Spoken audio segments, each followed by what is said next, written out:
And welcome into the Thursday edition. Robby and Rexrode, 1025, 1063 The Game. Robbie Stanley, Joe Rexrode, Nick Keyser here with you on this Thursday morning. Hope everybody's off to a wonderful start of their day here today. Joe Rexrode, howdy, hello, good morning. How are you? Doing pretty well. I got to say, my Golden State Warriors might be a problem this year. I just want to warn people. I know it's November 7th, but my Golden State Warriors might be a little bit of a problem. So be ready. How many different jerseys do they have? I was watching the game last night, and I was like, all right, we got another throwback. A lot of jerseys they got. Yeah, I don't like these at all. I don't. To me, that this doesn't say Golden State Warriors at all. So I'd like them to get rid of that. That's a good point. If I'm going to be complaining about uniforms, I should be consistent with that. They have too many. That's my answer. They have too many. Some of the all alternative uniforms, at least they have like gold in them. Like they look like they would be Golden State Warriors jerseys, but I like the blue, man. Yeah, I the agree. the, the classic blue, the Do they classic have a gold. dark mode jersey? I haven't seen it. Maybe they'll break it out on Christmas or something. I don't know. I have not seen one. Everyone Wouldn't that be should. special? Yeah. Yeah. Why would you Yeah. not? Why would you Right. not? Yeah. Nick Keyser, how we doing? What's going on? Good morning, fellas. Good night last night with the Preds Radio Network crew. It was a full house in here with Robbie Stanley included, and it's one of those Sure nights was. where I wish I had a little bit of more valuable sleep. But we're here, we're thriving. We have some coffee. We're doing well. Yes. Yes, indeed. Full house last night with the Radio Network crew. And not a good result once again for the Nashville Predators. They lose 3-2 to the Washington Capitals. They're back at it tonight, taking on the Florida Panthers. And Joe, like from a process standpoint, from a way they played standpoint, I think you feel much better about last night than you did on Monday. They generated some looks. 5-on-5, they got a lot of chances. They hit like 4 legitimately crossbar / post again. So that continues to be a thing for them. But ultimately, when you're at this point in their season and you're struggling to win as much as they are, really the only thing that matters at the end is the result. And it's another negative result for the Predators. And now they've dropped to 4-8-1 on the season. So yay for you. You're 4-8-1, and you've got the reigning Stanley Cup champions who've been sitting around waiting on you tonight in Florida. Not a great time right now for the Nashville Predators. There were things that were better last night. I thought Stamkos probably had his best game, and he played with Ryan O'Reilly and Philip Forsberg. So a brand new line there that seemed to have some pop, kind of right to it. So we'll see if that continues. Also, Joe, Tommy Novak goes down before the game. Now, he got smacked at the end of Monday night's game, kind of collided with Colton Sissons. And I don't know if it's a leftover injury from that, and he was trying to give it a go in warmups and then couldn't do it, or if something happened in warmups. But he was a late scratch last night. Luke Evangelista was going to be scratched, and then he had to play. He factors in on the first goal on a line with Juuso Parssinen and Philip Tomasino. And then in the middle of the game, Colton Sissons takes a shot off the hand, and he leaves the game, and he did not return. So I would imagine at least one, if not both, of those guys will probably not be available. And I'm interested to see what the Predators do. But all in all, Joe, another loss for the Predators. Yeah, Luke, you're a healthy scratch. Actually, Luke, no, we need you to play. Right. And that's unfortunate for Novak for sure. Parsonen, that first goal, it's like it's just with all the talk about this team, no everybody's just shooting from the outside. No one's getting to the middle. No one's getting to the hard areas. Like that, Parson should be part of the answer, shouldn't he? And Yes. you watch it play, it's like, man, they use that big body and just be that guy. I mean, just do stuff like that. I know that he's an imperfect player, but it's like one of these things where if you play like that, and I know there was there's some satisfaction, not satisfaction, but better feelings expressed afterward by the Preds.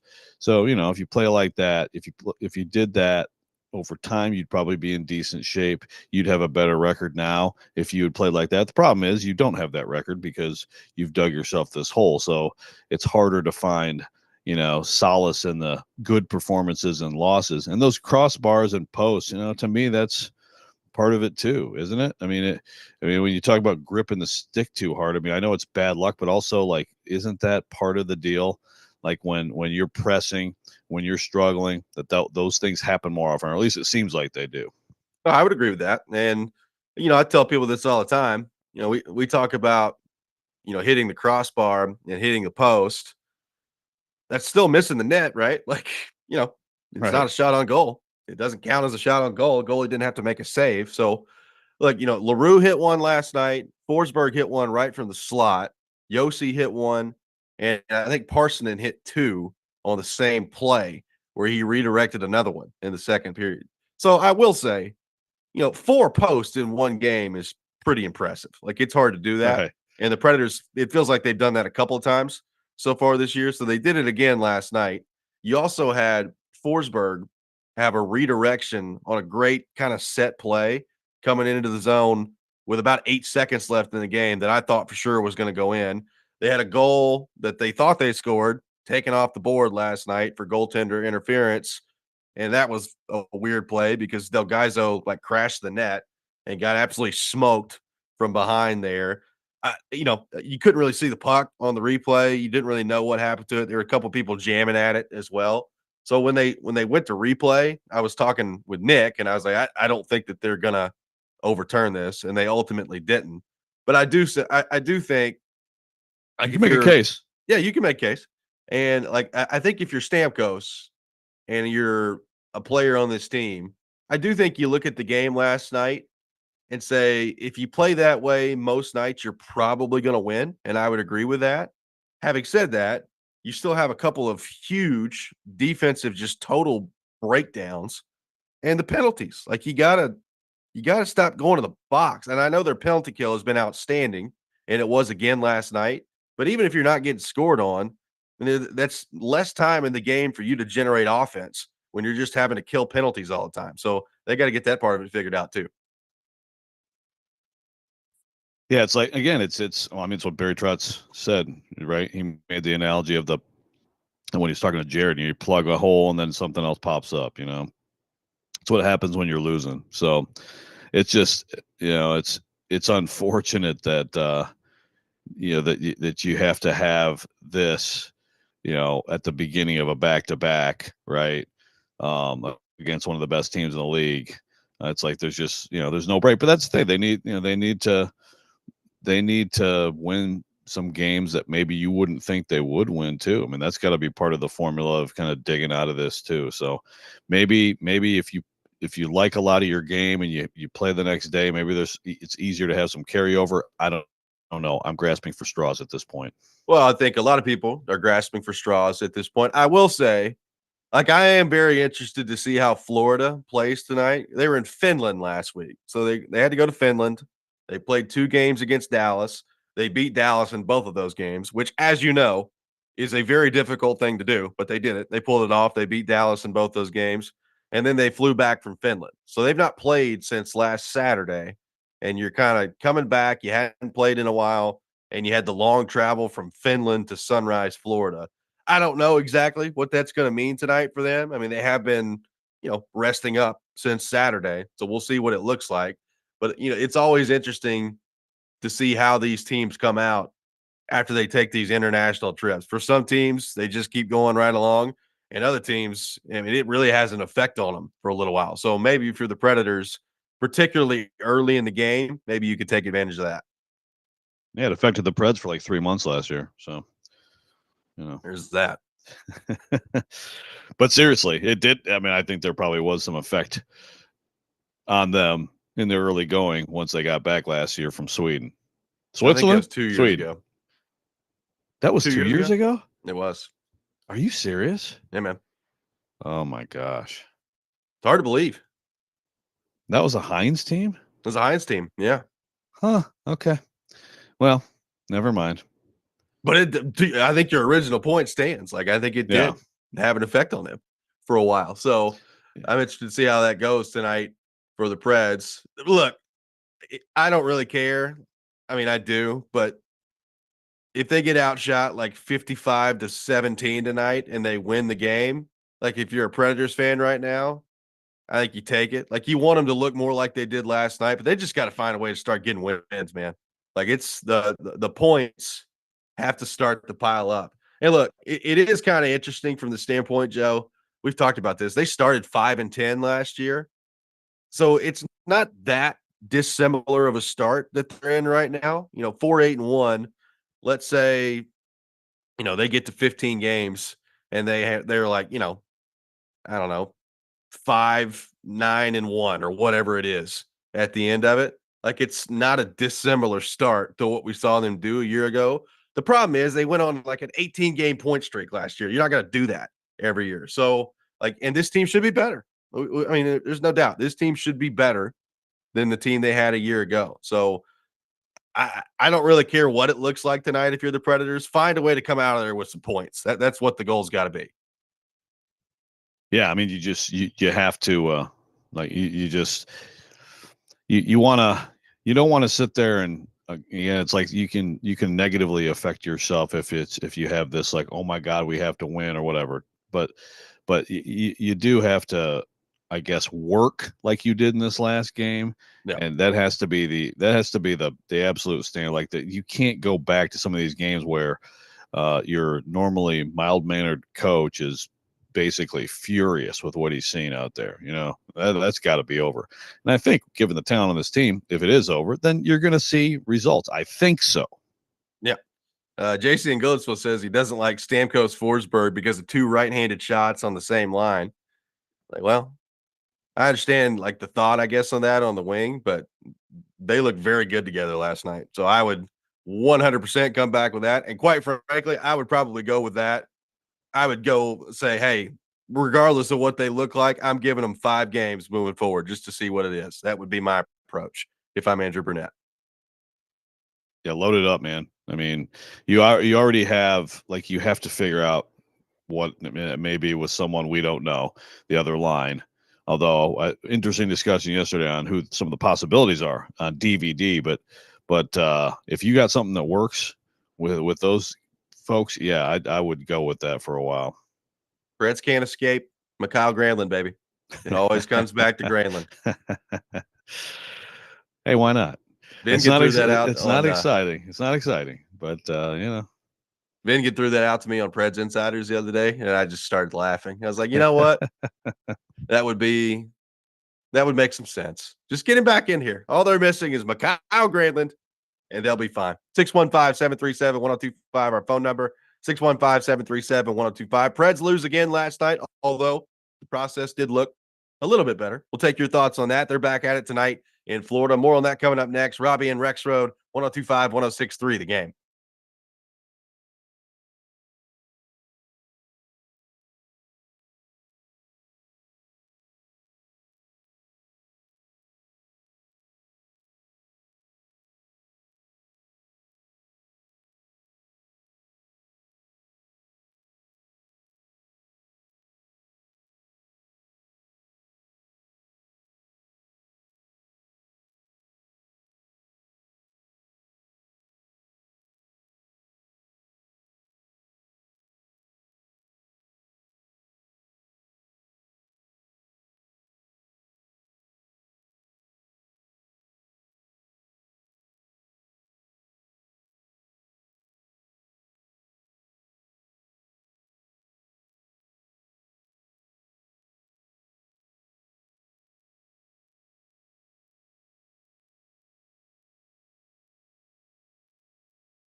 thought the effort was there. I thought, we did a lot of good things.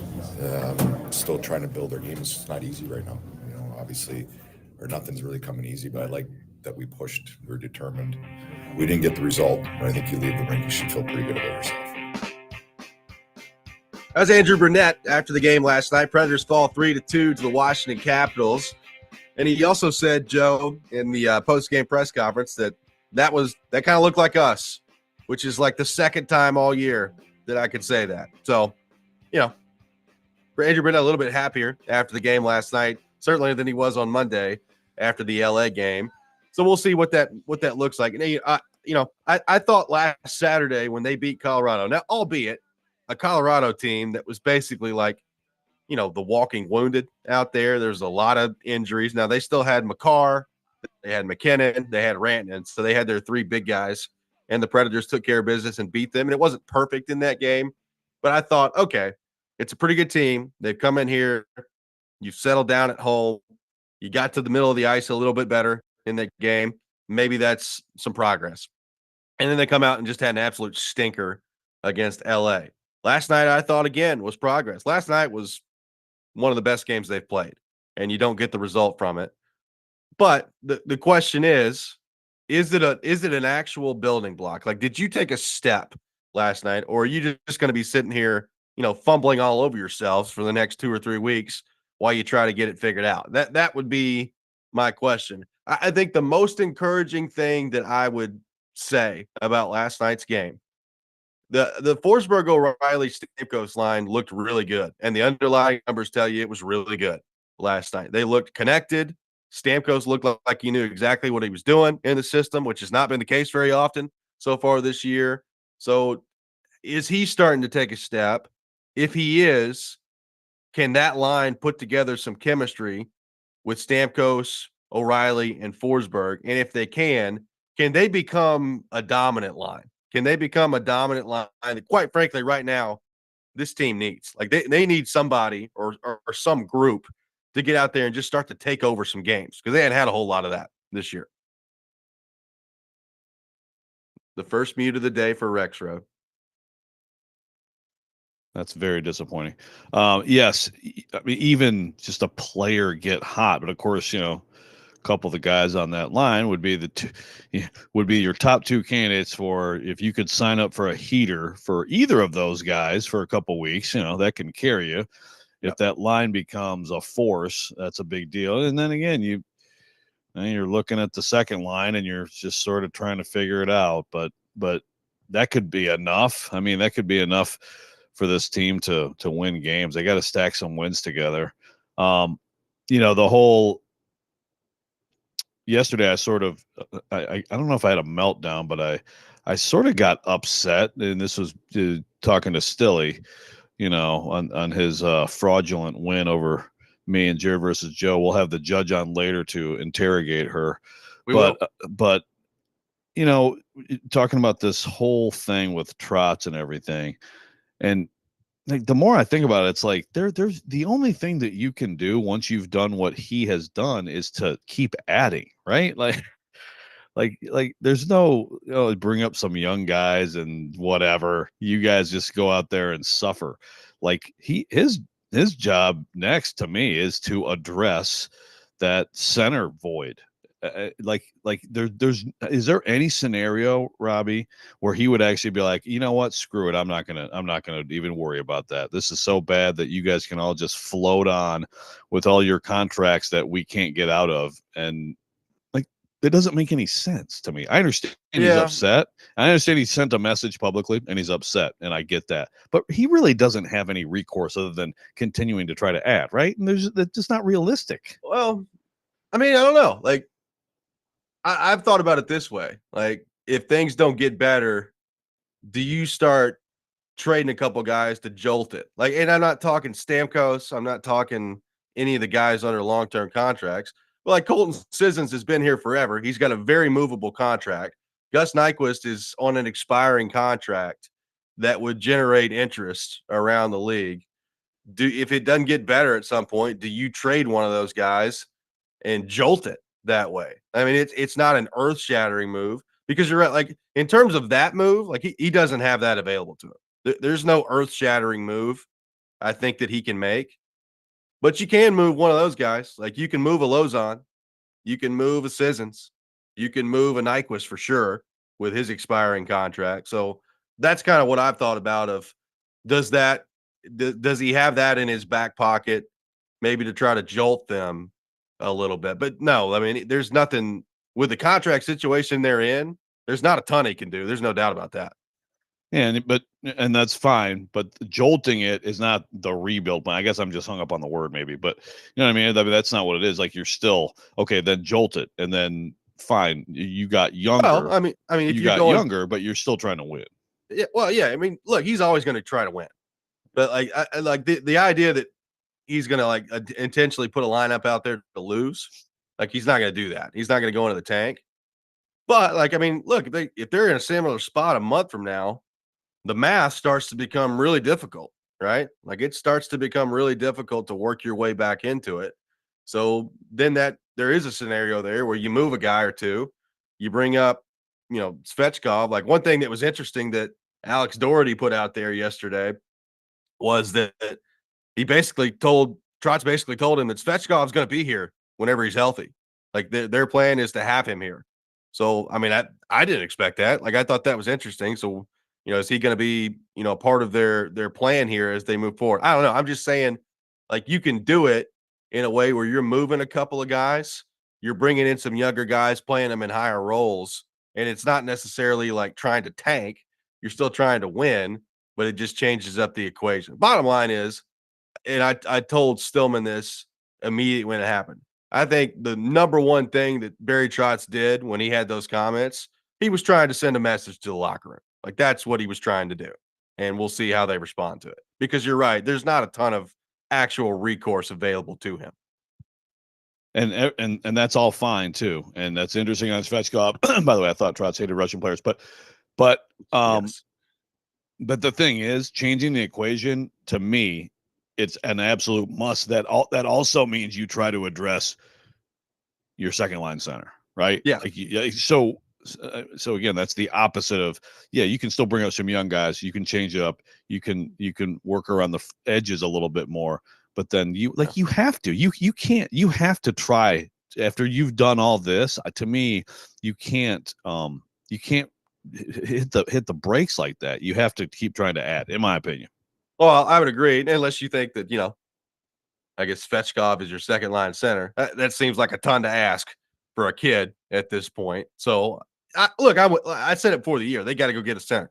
Like, the way that things have gone so far, I think have done nothing but highlight that. Now, the question, who is it, right? Like, at this point of the year, that's kind of hard to see because nobody's really that far out of it yet. And, the trades just normally don't happen at this point of the year. So whether it's a Granlund, which I could see that being a possibility, or like a Brock Nelson in New York because the Islanders are off to a rough start. Like, he's on an expiring deal. Like, there's going to be players that come available at some point. And the other part of this is the cap space. Like, you don't have a ton of that. Like, there's not a ton of maneuverability that you've got right now. And you can sit here and wait on the Johansson stuff going on, but there's no guarantee that that's going to be resolved at any time soon. And when it is resolved, there's no guarantee that it's really going to help you at all. So there's a lot that kind of factors into this that's going to make it pretty interesting to see what the Predators do at that point. Yeah, I mean, the easy answer here is they have to they have to win. They have to win some games. It becomes this, you get into this situation where, I mean, you're kind of just locked in, and that's the point, and so it really, these guys have to figure it out on the ice, or it's going to get, the conversation is around here is going to get, boy, we're going to be competing. Who do we complain about more, Titans or Preds? I didn't think that would be any kind of competition this fall. Yeah, really nice professional sports that we got going on around here right now. 615-737-1025, our phone number, 615-737-1025. Speaking of the Titans, we will get into the Titans coming up next. Take more of your thoughts on our phone and text lines driven by WilsonCountyHyundai.com. The best and worst things in sports coming up at 6:45. Caroline Fenton will be with us at 7 All that ahead. Robby and Rexrode, 1025, 1063, The Game.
you might have been 6 the last time this franchise won against the Chargers in Southern California. There's probably something to it if it's been that long, but it's hard to cross years and teams. And, I think for a long time the Chargers, Phillip Rivers, and they've had some pretty good football teams down there, had been in that division for a long time. They were tough to play against.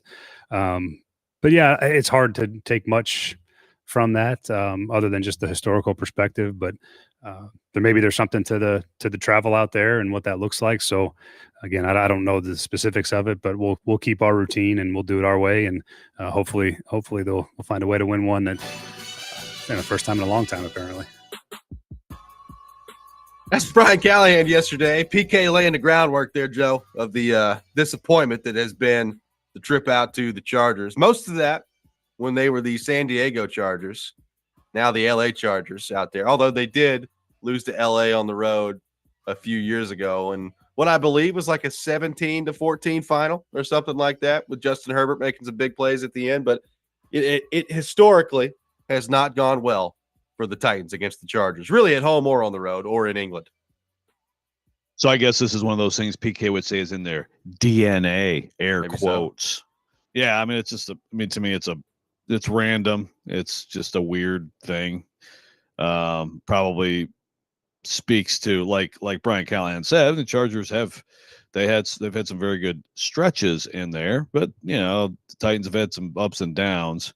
That game you're talking about, that was the game where it was Roger McCreary and who combined with him on that, one of the coolest picks ever. Was that Trey Avery? I think it may have been our guy Trey Avery. Yeah, but McCreary made the play. But man, that was cool. I forgot about that.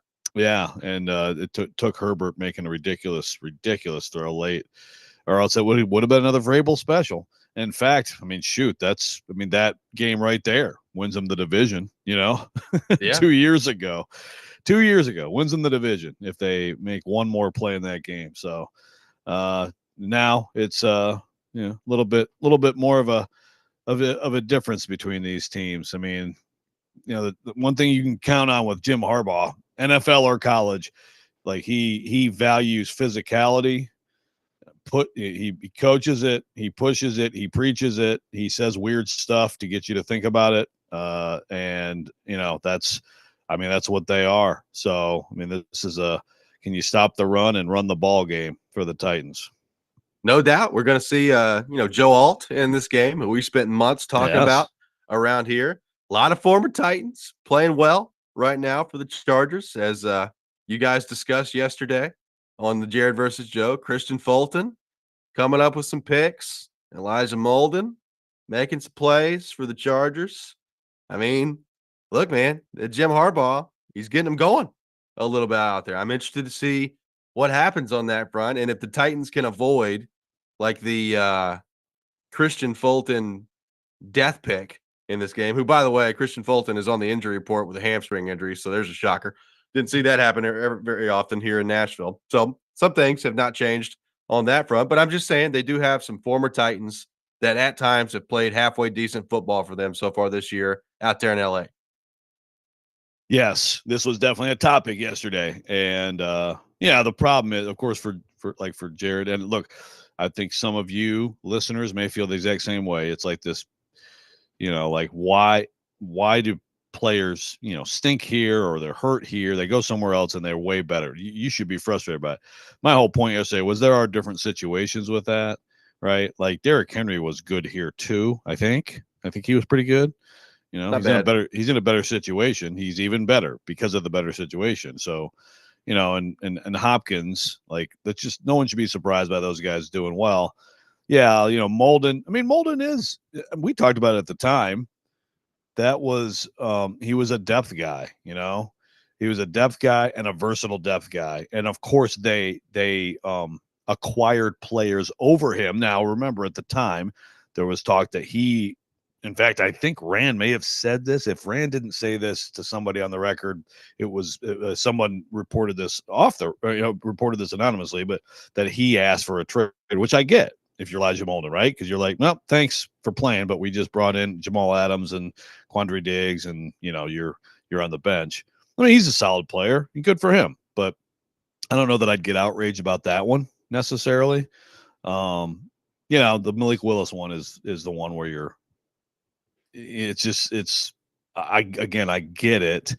I think over time, and maybe you think differently as a Packers fan, Robbie, but I think over time he'd probably look pretty similar to what we saw here. But that he and they have done an amazing job with that, and that just adds to the frustration overall of the Titans fan. Again, I get it. By the way, Josh Kalu, apparently the one that came up with that interception with Roger McCreary tipping it from out of bounds in the end zone. So, Josh Kalu, how could we forget that? What a guy. Thank you, Trevor and Brad. Yeah, appreciate that. I got one texter says, I hate the Chargers even more now since they stole Joey Alt.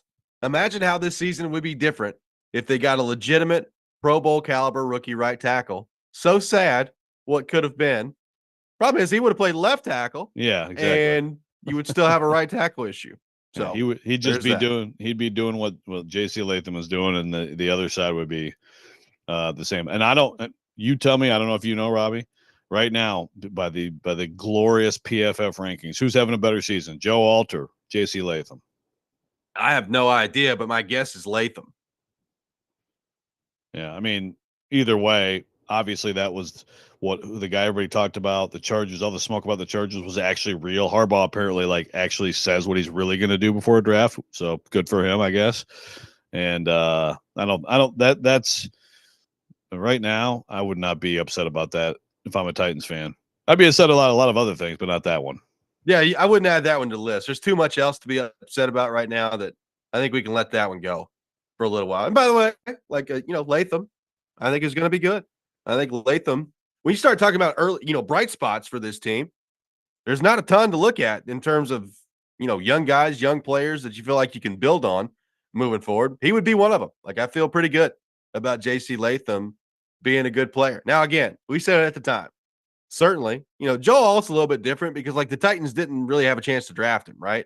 I mean, he was gone by the time their pick came around. So exactly. I mean, everybody talks about the Joe Alt, JC Latham comparison. That one to me doesn't really matter because the Titans didn't have a chance to get it. So, it's more the Fashanu, the Brock Bowers, if you want to throw that in there, Roma Dunze as he continues to, go along in his career with the Bears. Those guys that the Titans passed on for Latham, that's kind of what I'll be looking at. Not really Alt. Alt was gone and off the board. Exactly. Lance has Alt way better. So, okay, we'll see. I don't know. I have not done the comparison. Right now, they're playing two different positions as well. Yeah, I think Latham is going to end up being a good pick. Unnamed texter, good point here. I said they'd win the division. It would have given them a chance to win the division with a 9-8 record. They still would have had to beat the Jags at the end. That's a good point. Thank you for clarifying that. So the last game they would have been 8-8 going into it instead of 7-9, but they still would have had to win it. The good old days when they were 8-8, 7-9, looking for a battle for the division. And everybody was mad about it. Yep. 2 years ago. 2 years ago, it all came down to the Milky Pool and Josh Dobbs out there in Jacksonville. 615-737-1025, our phone number. 615-737-1025. We'll take your best and worst things in sports on our text line. Caroline Fenton coming up at 7 o'clock. All that ahead. Robby and Rexrode, 1025, 1063, the game.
The best and worst of the sports week. Now on Robby and Rexrode. On ESPN. 1025 The Game and the Game Nashville app.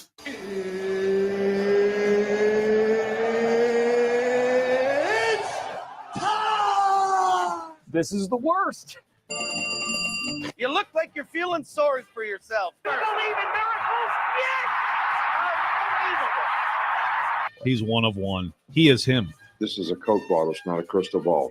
When I woke up this morning, I was feeling pretty dangerous. Okay, let's go. It is that time of the week, time for the best and worst things in sports. We'll take your best things, your worst things on our text line driven by WilsonCountyHyundai.com, 615-737-1025. Joe Rexrode, kick us off with your best and worst things in the world of sports. Well, I referenced it earlier, but let me elaborate, please. My Golden State Warriors, folks, let me tell you something. I'm not predicting it. I'm not guaranteeing anything. Someone told me, by the way, they do have dark mode jerseys. I think I remember that now. It's so stupid. You know, dark mode jersey. This could almost be my worst thing in sports. So, like, if you're the Raiders, awesome. If you're the Steelers, awesome. Just about everybody else, if that's not your color, you don't get to do it. But anyway, Golden State Warriors, you know, Klay Thompson leaving, that's a painful, you know, the three guys who are all-time champions and Hall of Famers together. The Splash Brothers, Steph Curry and Klay Thompson, and then, of course, Draymond Green. You know, Klay, you move on from Klay, and it's like, man, how's that going to work? But Buddy Hield, you know, for anybody who remembers Buddy Hield at Oklahoma, just an absolute joy, an incredible player. And sometimes you go into NBA purgatory, you know, with some of the franchises he's played for in this league. He is the new Splash Brother. He is the Splash stepbrother. He is a Splash cousin, whatever you want to call it. And Hield and Steph last night teamed up to bury the Celtics, along with a roster that I really like what they've done with it.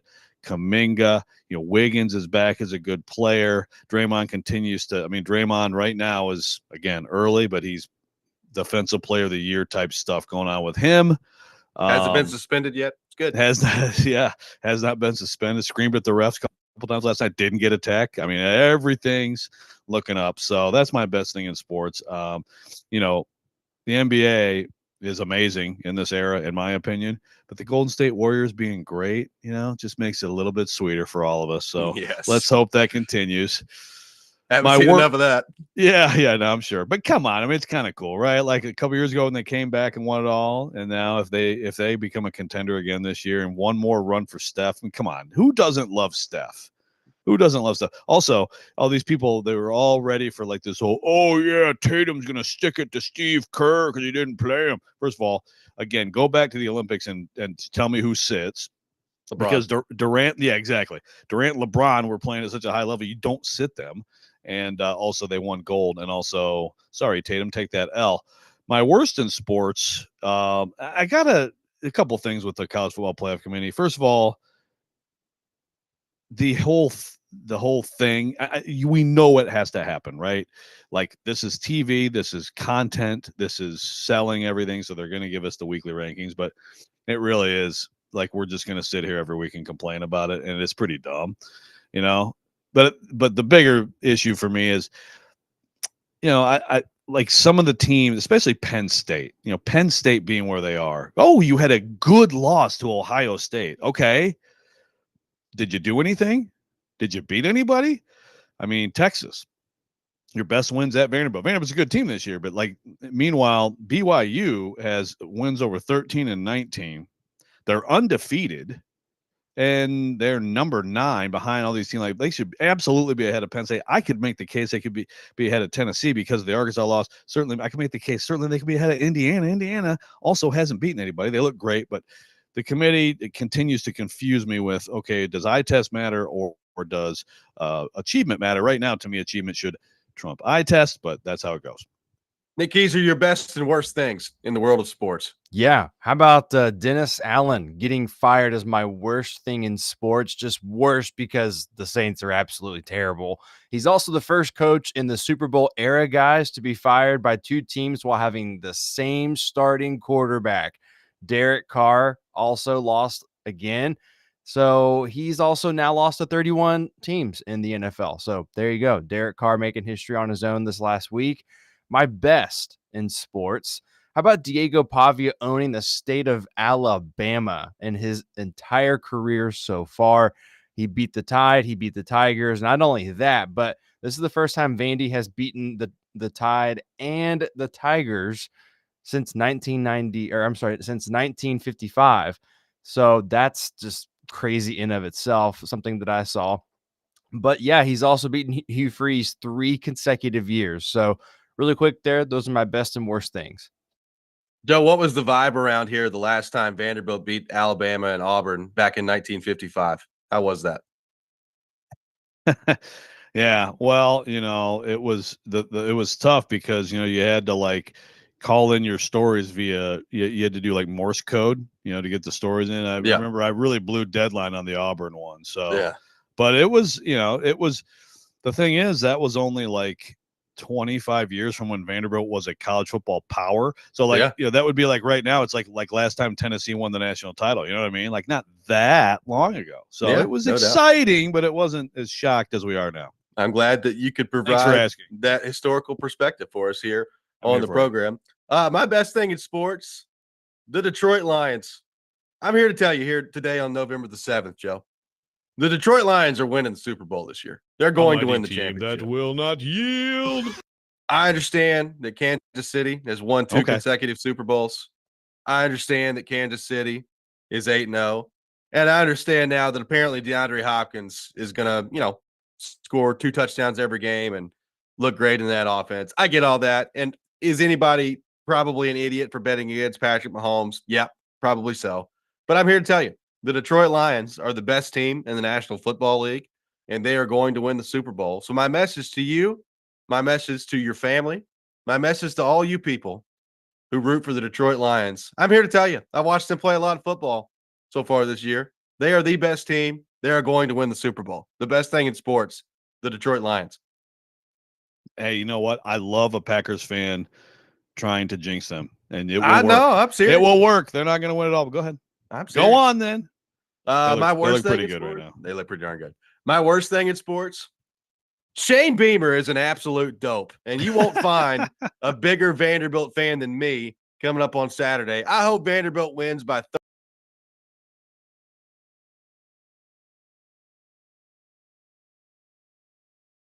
30. He gets in there in the locker room, and granted, good performance by them on Saturday, but he gets in there in the locker room, starts singing this stupid song to his wife in front of the team after the game. He's just an absolute nerd. He gets up there in the press conference the other day as they're looking ahead to Vanderbilt. He's like, well, you all in the media have determined that they're a top 25 team, and South Carolina's not a top 25 team, so we got to go on the road to the top 25. And it's like, I cannot stand Shane Beamer. I hope bad things happen to that football team on the field. I do not hope bad things happen to him as a person because that's not right. But I do hope that Clark Lee challenges him to a fight and or a wrestling match after the game, and I will be pulling heavily for Vanderbilt on Saturday. Hey, Robbie, I feel responsible for you knowing about him singing to his wife in the locker room. I believe I sent you a TikTok, right? Oh, I've got approximately 50 people. I know I sent one. I sure as heck sent one. Yeah, I mean, there has not been a person on the earth that has viewed the Shane Beamer thing more than me, with the amount of people that sent it to me the other day. By the way, what is the song they were singing? I don't know. I have no idea. Okay. Oh man, Can't stand that guy. Hey, I love the Beamer ball. Now, granted, I'm more of a Frank Beamer loyalist, but than a Shane Beamer loyalist. But I can't be mad at Frank's son. So I don't know, man. I think you should embrace he's just a young hip dude, He's just a cool dude who's just coaching some football, and he's coming to Nashville this weekend. I did not see the comment you're talking about, but it sounds to me like he's feeling a little bit disrespected, huh? Yeah, he's playing the disrespect card about like whether or not he's ranked 24th, 25th, or 27th. That's the most Shane Beamer thing I think I've ever heard of. He is oh man, he's one of one is what he is. Just an absolute dope. Caroline Fenton will be with us coming up next. We'll get into some college football talk with her. You're listening to Robby and Rexrode, 102.5, 106.3, The Game.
Hour number 2, Robby and Rexrode, 102.5, 106.3 The Game. Robby Stanley, Joe Rexrode, Nick Keyser here with you on this Thursday morning. And to help us talk a little college football, we welcome in our very good friend, Caroline Fenton from Yahoo Sports. Caroline, good morning. How are you doing? Good morning. I love starting my days hanging out with you guys. It's been a minute, so I'm happy to be back. I'm happy to have you back. And I would just like to tell you an excellent job by you of judging yesterday in the Jared versus Joe competition. You always do a great job. And again, yesterday, you just knocked it out of the park. See, I'm glad that someone on this program appreciates it because I got a text yesterday that my judging was flawed, which is interesting because whenever Joe wins, I get a text from Jared saying that my judging is flawed. So a girl can never win around here. Jeez. I know. But haters. No everywhere. love. But objectively speaking, Jared winning a sports argument is an embarrassment to all mankind. So, Well, maybe that's an embarrassment to you, Joe. well, it is, but that's why I needed your help. Maybe you should be better. We'll get after it. We'll get after it next week. I love For your that. Maybe sake, that's I why hope you that should is be true. better. Yeah, I hope it is too. And Yeah. leave Caroline alone after. Just Seriously. I'm harass just objective. just objective going on out there. Caroline, your biggest complaint / take on the first edition of the 12-team college football playoff rankings. I will give you both a complaint and a take. One, BYU. Where is BYU going to get some love around here? I was shocked to see BYU as low as they were. And I expect that from the AP poll because there's probably a whole lot of people who vote for the AP poll that don't watch BYU games. And I get it. That's fine. Big 12 isn't always the easiest watch. But BYU has played two teams that the committee thinks are good, Pitt and SMU. Now, they've lost one of those games. They lost to SMU, but it was a very close game that was tied well into the fourth quarter. And a lot of other teams, a la Penn State, a la Texas, have gotten the benefit of the doubt of losing to good teams. And, for Texas's sake, didn't even lose close to a good team when they lost to Georgia. So I'm shocked that BYU didn't get the credit they deserve. I think they've played a hard enough schedule. It's not the toughest schedule out there, but I think that they should get credit for playing two good teams and beating a good team and kind of destroying every single team that they've played. Like eye test, as much as I hate that term because I think it's a lazy term that can just encompass everything. I think the eye test BYU has passed. So shocked to see them as low as they were. I think my biggest takeaway though was kind of what I just said was you're going to get the benefit of the doubt if the loss or losses that you have are to good teams. And I think that Louisville and Vanderbilt is the perfect example of that. Louisville has a good win against Clemson, not as good of a win as Vanderbilt has over Alabama. But Louisville's 3 losses are 3 pretty quality losses. Like you lose to Notre Dame, that's not the worst loss in the world. Well, Vanderbilt, on the other hand, has the loss against Georgia State. That's a really bad loss. So that's why Louisville is the only 3-loss team that's in the college football playoff 25, and Vanderbilt is not. That's why Tennessee is ranked below Penn State. It's because Penn State's loss to Ohio State is a much better loss than Tennessee's loss to Arkansas. So I think the committee's telling us, okay, we'll get into the playoff with losses. Those losses just have to be respectable losses. And that's significant. You have to have that significant win on your schedule. That Georgia's win over Texas bumps them over Miami. That Alabama's win over Georgia bumps them up over some other 2-loss SEC teams.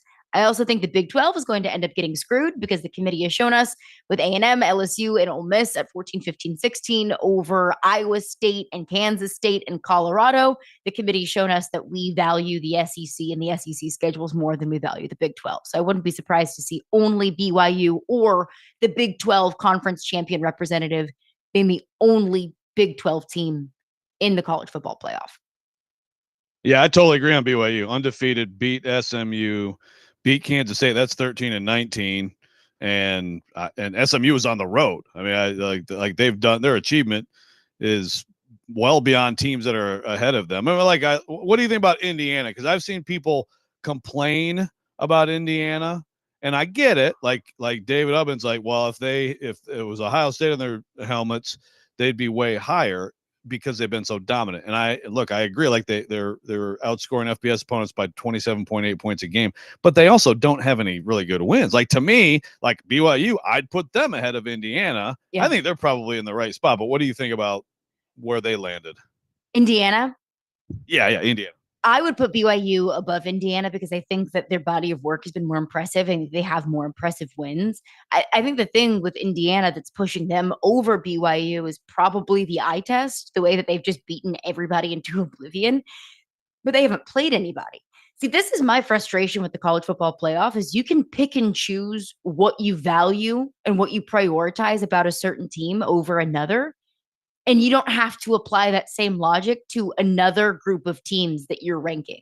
Like you can say, okay, Indiana's going to go above BYU because they've looked better. Okay, well, BYU has played a tougher schedule and has beaten better teams. And that's why you put Ohio State over Georgia because they have the better loss over Oregon than Georgia's loss to Alabama. So it's just there's no sort of uniformity. I don't know how you can have uniformity when there's no other sense of uniformity in college football. There's no standardization of scheduling. There's no standardization of strength of schedule. There's nothing is standardized. So I guess you can't expect anything to be standardized in college football playoff rankings.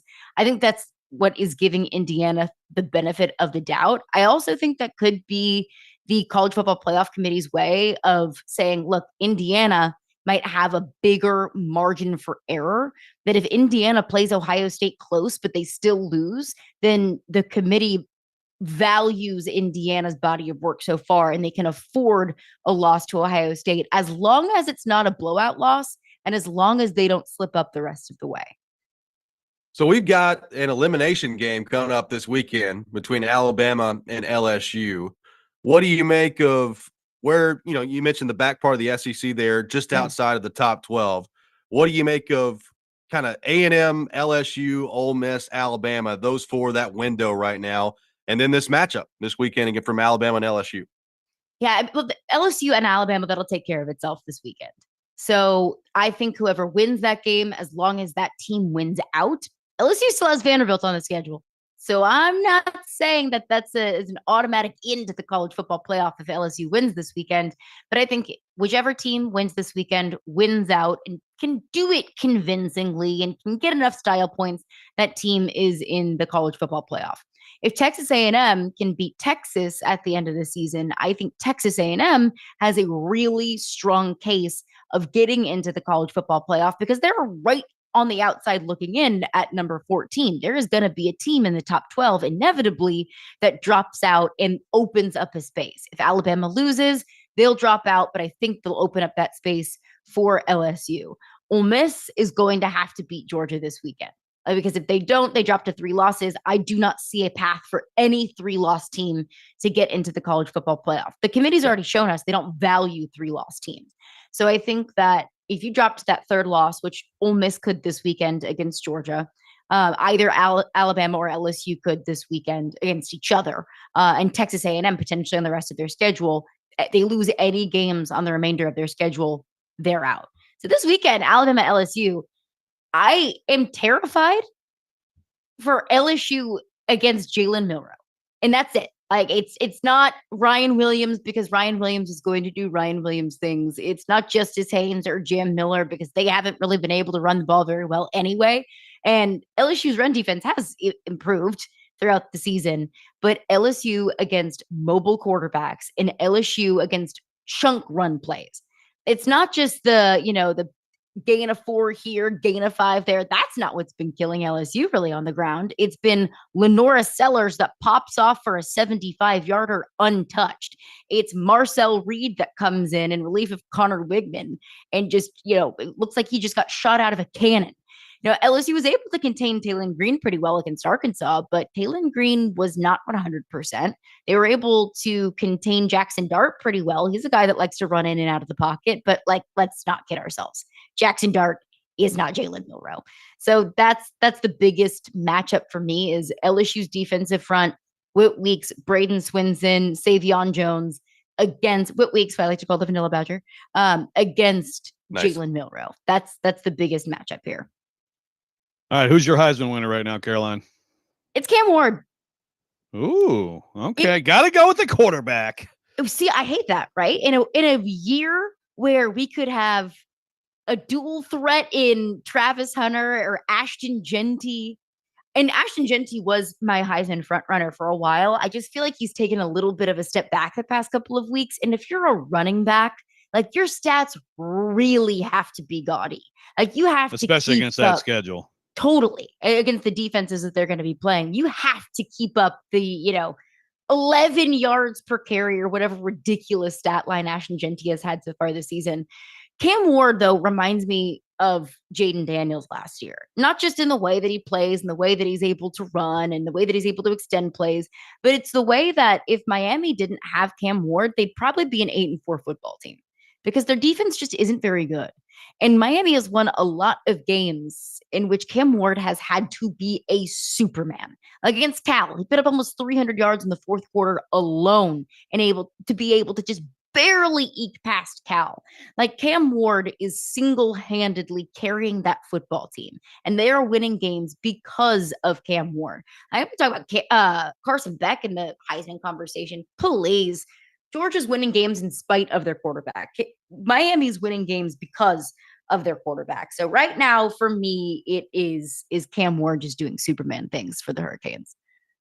Hey, is Garrett Nussmeier going to be the future quarterback of the Tennessee Titans? What do you think? Ooh. Oh, I don't think you want him. Really? You don't think I think he's an NFL QB. It's the decision making. And that's always been Garrett Nussmeier's thing. Ever since he was a freshman at LSU, he's had that gunslinger mentality. And it's really fun when you get the good end of it. When you get the Garrett Nussmeier at the end of the Ole Miss game and he's just delivering the most beautiful passes and the most epic YOLO balls that work.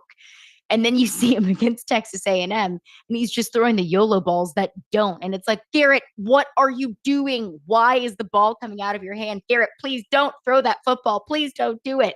So it's kind of a double-edged sword. You have to get both books of the Garrett Nussmeier experience, and it truly is a roller coaster. But if the next quarterback of the Tennessee Titans is Carson Beck, Jesus, take the wheel. Yeah, I'm totally out on him. He looks I'm bad. out on him. I'm out on Quinn Ewers. He always gets too hurt. Shedeur Sanders is a really talented quarterback, but you also invite Deion Sanders into your franchise. That is something that you have to think about. I mean, to be fair, Cam Ward throws some god awful picks too. Now, granted, he is an absolute joy to watch, but boy, he every once in a while will be like, "What are you doing, man?" You know? What were you thinking? I'm just saying, there's some people that think that old Nussmeier has the most upside in the draft. I think Jim Nagy said that a couple weeks ago. I want to see Nussmeier back at LSU for one more year. I agree. He should come back next year. He should come back for one more year because there's been a pretty good track record for quarterbacks in their second year at LSU. Yeah, there's no doubt about that. No doubt about that. Caroline, great stuff as always. Great to talk to you, and really appreciate you taking time to be with us this morning. Appreciate you guys. Have a good one. You as well. Caroline Fenton, our guest here on Robby and Rexrode. We'll get into a little college football talk coming next, including what I will classify as a take from Joe Rexrode. We'll get into that. Robby and Rexrode, 102.5, 106.3 The Game.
Tune in to 94.9 The Fan this Saturday for Vanderbilt football. Commodores taking on South Carolina.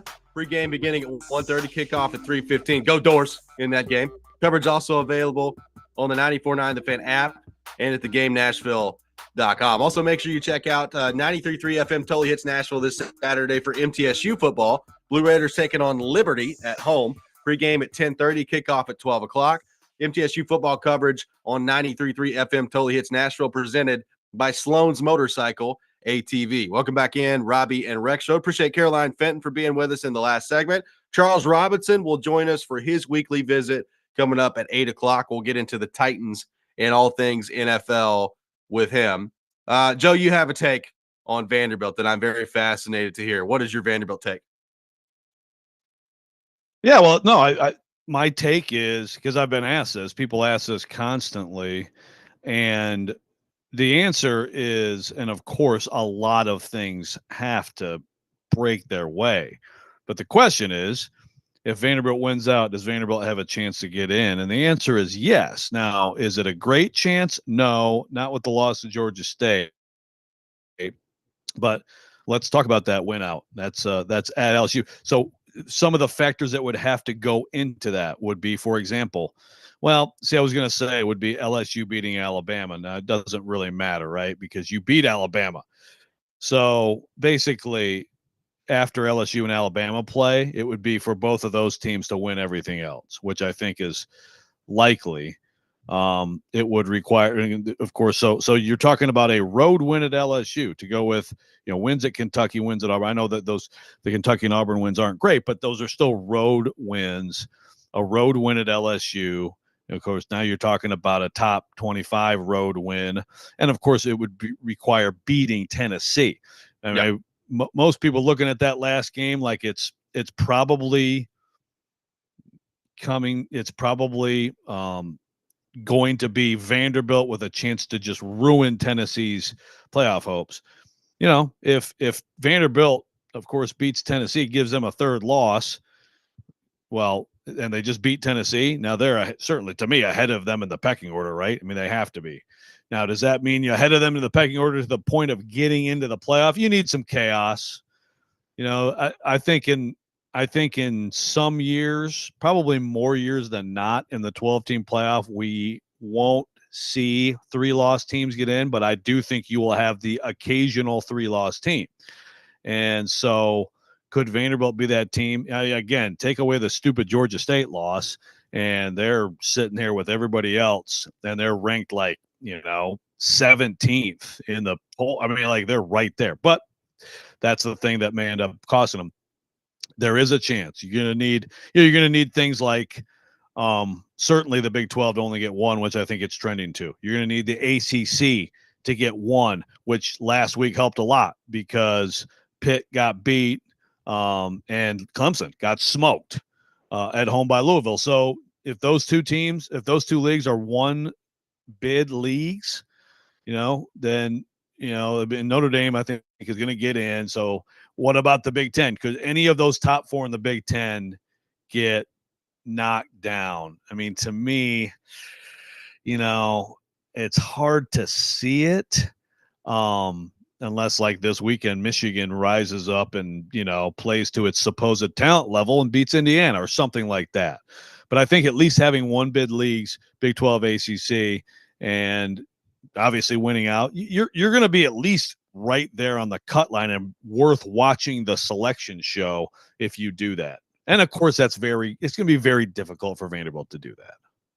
Well, the other path is go play in the conference championship and win it, which is not technically impossible right now for Vanderbilt. But again, it would take a lot of things happening. Great point. No, absolutely. And I mean, that's the thing. I mean, just wait. This is, some of the things, again, I love the 12-team overall. I love that, Vanderbilt, Tennessee, last year in the same exact situation is just okay, well, Tennessee's hoping to be in the, Peach Bowl, and instead Vanderbilt can, at the least, is going to have a chance to probably ruin their season. But But yeah, one of the bad things about this is these stupid tiebreakers, these massive leagues, right? It's just, and these tiebreakers are just going to be so dumb. You have to do no divisions, but by doing no divisions, you make it even more convoluted to the tiebreaker. So you're right. I mean, Vanderbilt is not out of it in this league. I mean, you're going to have obviously A&M and Georgia to lose another They need game. a lot of help. Yeah. Yeah, you get to beat Tennessee, you get to beat LSU, and then can Texas and Texas A&M and Georgia all also have another loss? Georgia does have Ole Miss on the road this week. Big game. Well, Texas A&M play each other at some point, so to close out the year. So right, that you would have that as well. Let's go back to our 1025 The Game phone line, driven by WilsonCountyHyundai.com. Woke up in Sean. Never mind, Sean has apparently hung up. So I think we covered what Sean was going to talk about anyway with the Vanderbilt college football playoff scenario. Look, the Georgia State loss is damaging. Like you said, they'd be like 17th. They may be higher than that. Yeah, I know they lost to Missouri, and obviously they lost to Texas. They also beat Alabama, and Alabama's in the playoff right now. So, the Georgia State loss, number one, still continues to be absolutely inexplicable, but sometimes that's college football and those things happen. But they'd be right there. They'd be right there in the middle of this conversation had they not lost that game. Yeah, and look, it's still not the worst loss of playoff hopes. I mean, the Northern Illinois loss for Notre Dame is completely inexplicable given how things have gone. But of course, they haven't lost again. Notre Dame Army coming up. That's a biggie. Keep an eye on that one. I think that's not this way. It's a couple weeks. That's a real interesting one. I got a couple of interesting questions on the text line that I'd like to get to coming up next. We'll take more of your thoughts. 615-737-1025, our phone number. 615-737-1025. More coming up next. We'll have the Rex Rant with Joe Rexrode at 7:45. Join Jared Stillman, Chris Sanders, and Derek Mason at Twin Peaks in Cool Springs this Sunday for the pregame show, 9:30 to 11:30. They'll break down the Titans Week 10 matchup against the Chargers, give you the latest updates before the game. Pregame show presented by Parman Tractor and Equipment, Sundeck Nashville, Sloan's Motorcycle ATV, and award-winning Blue Note Juke Joint and Blue Note Crossroads Bourbon. This is Robby and Rexrode, 1025, 1063, The Game.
This week's Nashville's Best Deal is from Black Rabbit. Black Rabbit, a great spot to enjoy some Nashville vibes with craft cocktails, delicious food, and live music just steps from iconic venues. Perfect for a night out, snagging a $50 gift card for only $25. A fantastic way to experience it. Get yours now at thegamenashville.com/deals while supplies last. Welcome back in, Robby and Rexrode.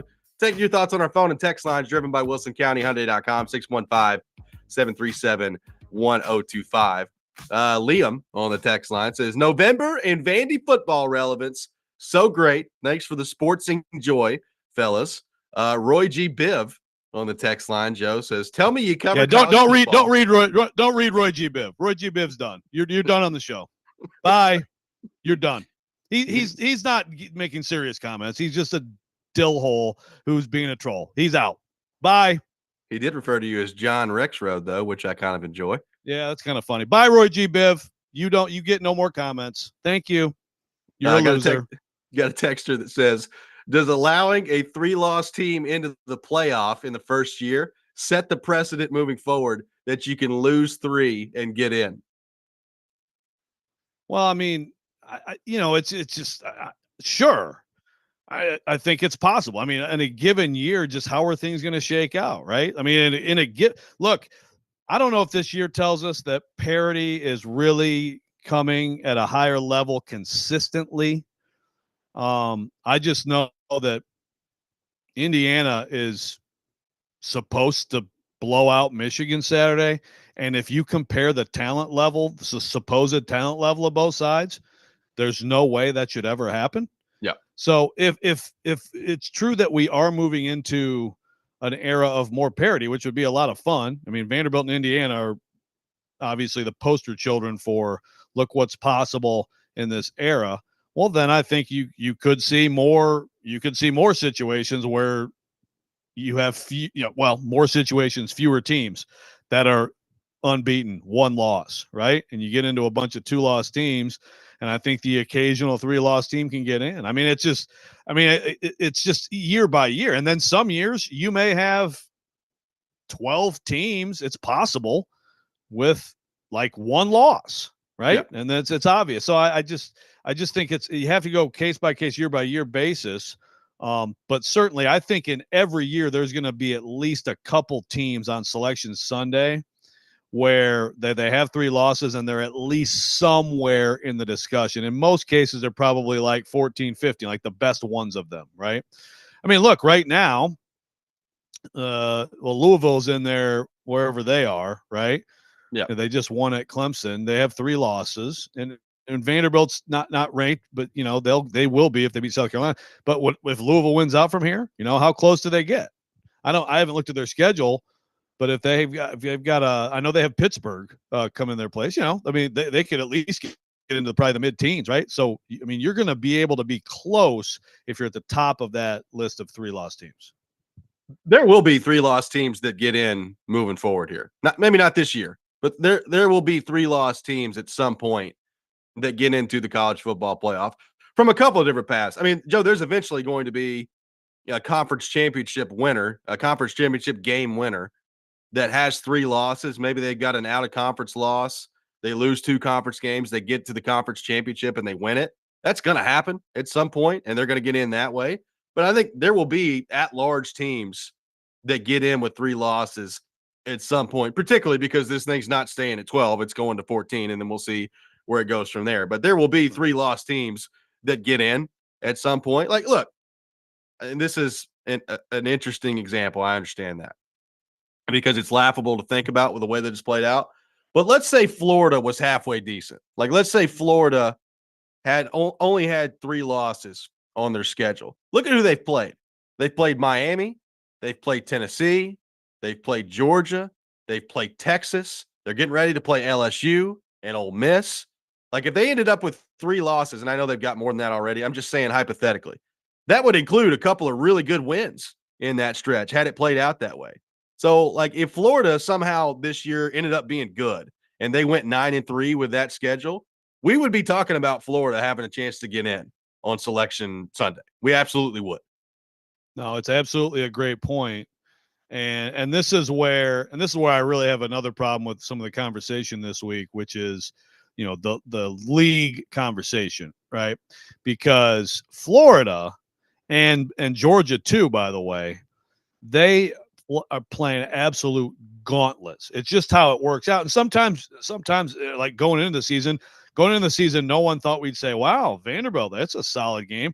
No one, I mean, imagine saying Texas's best win here in November is at Vanderbilt, right?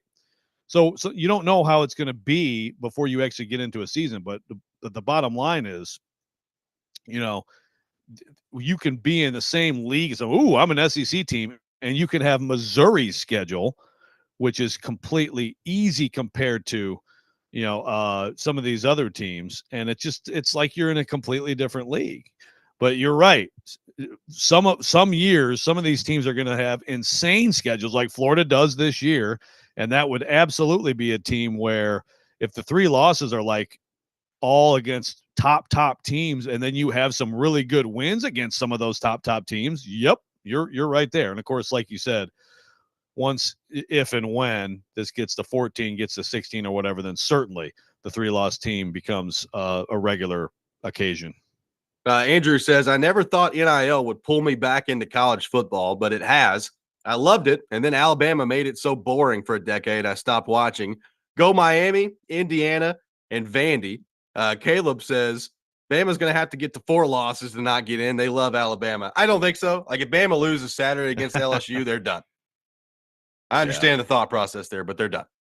I mean, yeah, I get it. And as soon as they were in the thing, because like in my bracket going in, I put SMU over Bama. And the committee disagreed. It's close. But so, of course, everybody's like, oh, sure, Alabama. But this is also like the bias that goes with it, because people still think Alabama lost at Vanderbilt. Oh, my God, right? Well, as time has gone on, again, that loss looks less and less embarrassing and more respectable. You got to keep that in mind. But you're right. If they lose to LSU, they will, because they really don't have any opportunity after that. So if they're already on the fringe of it and they lose that game, they don't have a chance to get themselves back in with anything else that's left on their schedule. Right. And the Georgia part of this is interesting because, obviously they lose to Bama. They get the huge win on the road at Texas. They got another one against Ole Miss. And by the way, they play Tennessee coming up too. So you're right. Like they have had a gauntlet. I think they're going to beat Ole Miss. I think they're probably going to beat Tennessee too. So it's probably going to end up being kind of a moot point. But the bottom line is the Georgia SEC schedule this year is different from the Tennessee schedule.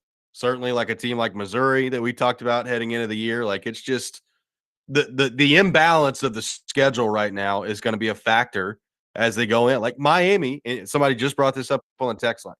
Like, who is Miami really beaten so far? I think Miami's really good. Like, I like Cam Ward. I think Miami's good, but I don't know how good they are. I mean, they haven't beaten anybody. Miami being, again, I wrote this week, talked about it. I'll say it again. Miami being ranked over BYU is insane, and they're like 4 spots ahead of them. So they had to have this incredible comeback at Cal, and Cam Ward was great, but Cal's not good. They had to have insane circumstances to come back at home and beat Virginia Tech. I mean, they won at Louisville. They won 52-45 at Louisville. So they have that. And that, but again, we talk about eye test and game control. They don't have game control. Even their last game, like Duke went on a 28-3 run. Now, granted, they then scored 30 straight points. Like, they're fun to watch. They're a roller coaster. Their defense is a mess. Their quarterback's amazing. But no, they are getting actually too much respect. Robbie, Ole Miss. I tell you, man, I don't know what happened with the Kentucky game. They couldn't protect Jackson Dart. They've got a couple losses, but man, I tell you what, they can absolutely beat Georgia. And if that's the case, then next week in Athens is Tennessee's opportunity to end Georgia. Think about that. Yeah. It's fast. Look, as somebody who is a 12-team playoff hater, there are some very intriguing scenarios that could happen if it goes a certain way as it closes out here. We'll have the Rex Rant with Joe Rexrode. Yes, big time coming around. We'll have the Rex Rant with Joe Rexrode coming up next. Charles Robinson will be with us at 8:00. We'll get into the Titans and all things NFL with him. You're listening to Robby and Rexrode, 102.5, 106.3, The Game.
Sometimes he wakes up on the wrong side of the bed.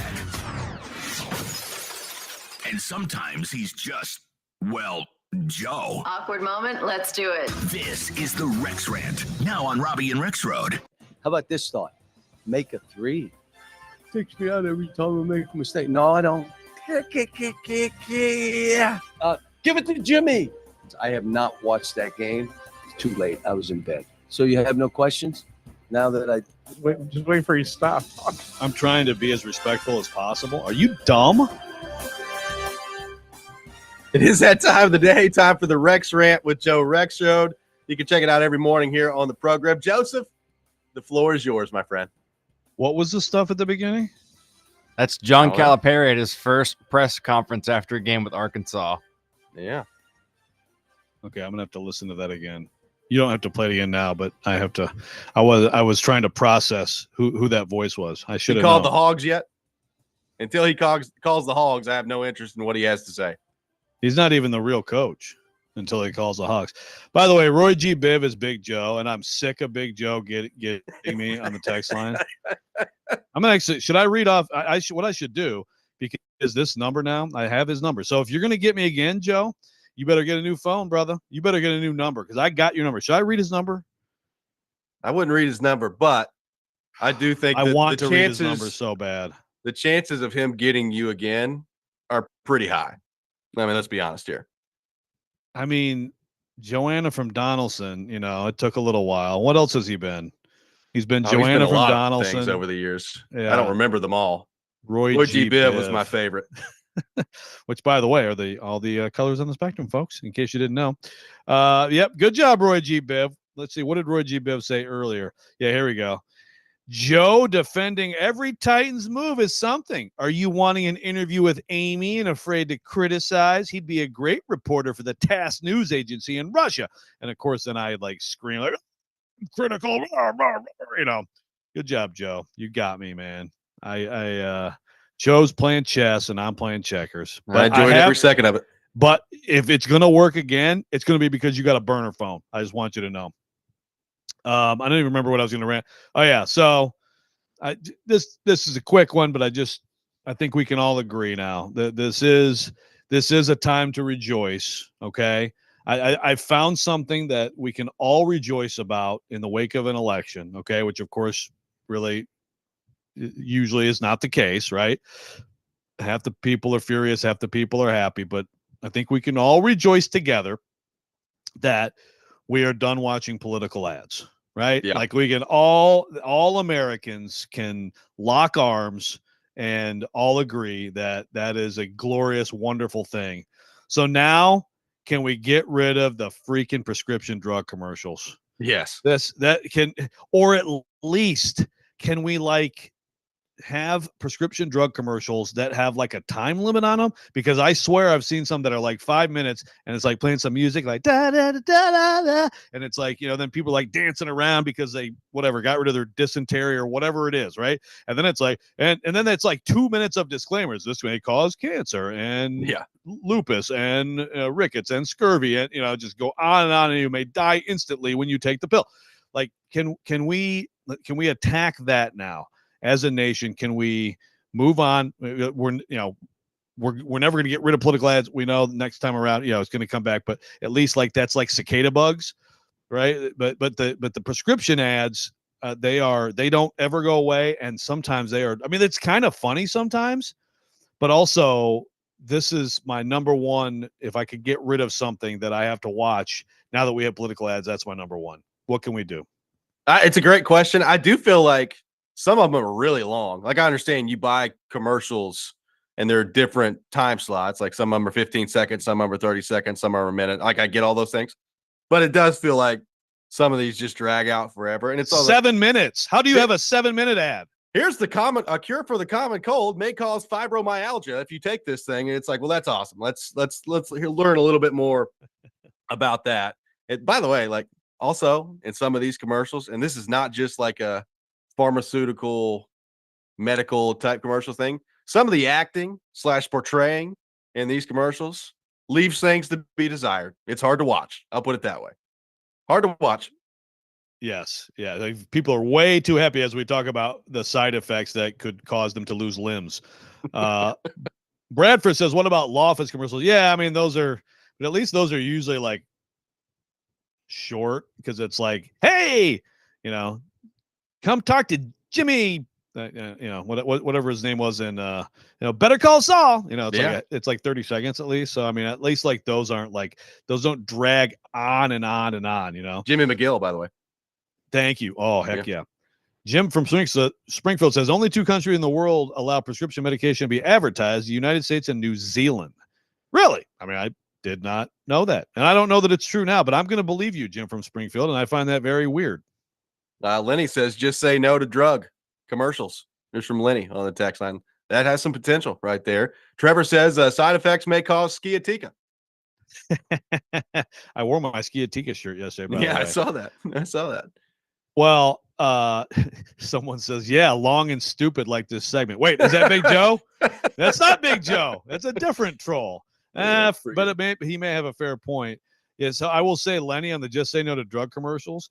Now, the Just Say No commercials are fantastic. And if you don't know this, if you're not of a certain age, go to YouTube and look up This Is Your Brain on Drugs.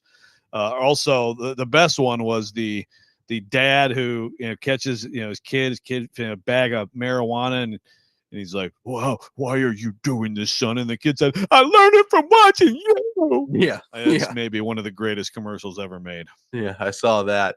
Have you turned into like a commercial snob when you're watching something?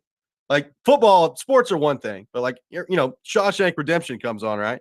So when Shawshank Redemption comes on, it's on every night somewhere.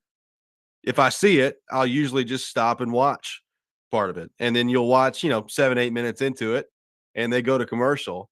And Heather and I were sitting around the other night, like, we used to do this all the time where we just watch an entire movie filled with commercials the whole time and we didn't think twice about it. And now with Netflix and all this other things, I'm like, how do we do this? This is a heck of a time commitment that I'm putting in here to watch some Shawshank Redemption with all the commercials that are thrown in there. Yeah. I've become more impatient. No, I'm with you. I mean, in that situation, I usually will have another channel. There's something else, flip back and then try to flip back when the commercial's over type thing. You can do that. I watch a lot of things now in the multi-view, as I've talked about many times. So the great thing about that is, you're like at 4 games and then it's just like, okay, that one goes, then you just flip it to the sound on one that doesn't. The worst is when you're watching the multi-view, you watch like 4 NFL games and they all go to commercial. That's a tough one. I don't know what that means, but that just, that's like God telling me something, maybe like get off your ass and do something. We'll have Charles Robinson from Yahoo Sports coming up next. We'll get into the Titans and all things NFL with him. This is Robby and Rexrode, 102.5, 106.3, The Game.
Final hour, Robby and Rexrode, 102.5, 106.3 The Game. Robbie Stanley, Joe Rexrode, Nick Keyser here with you on this Thursday morning.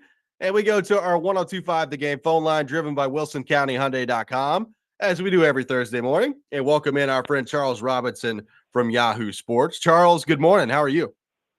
I'm doing well, gents. How you guys doing this morning? Doing great, man. Appreciate you taking time to be with us. Charles, we saw DeAndre Hopkins have a significant impact for the Kansas City Chiefs on Monday Night Football. A couple of touchdowns for him, 8 catches for him in that game as well. A lot of Titans fans have hit us up with this question this week, so I'm interested to get your thoughts on it. Should the Titans have waited a little bit longer before pulling the trigger to trade DeAndre Hopkins? Do you think they could have drove the price up on Kansas City, or is that maybe overblown around here a little bit? Yeah, I mean, it drove the price up to what?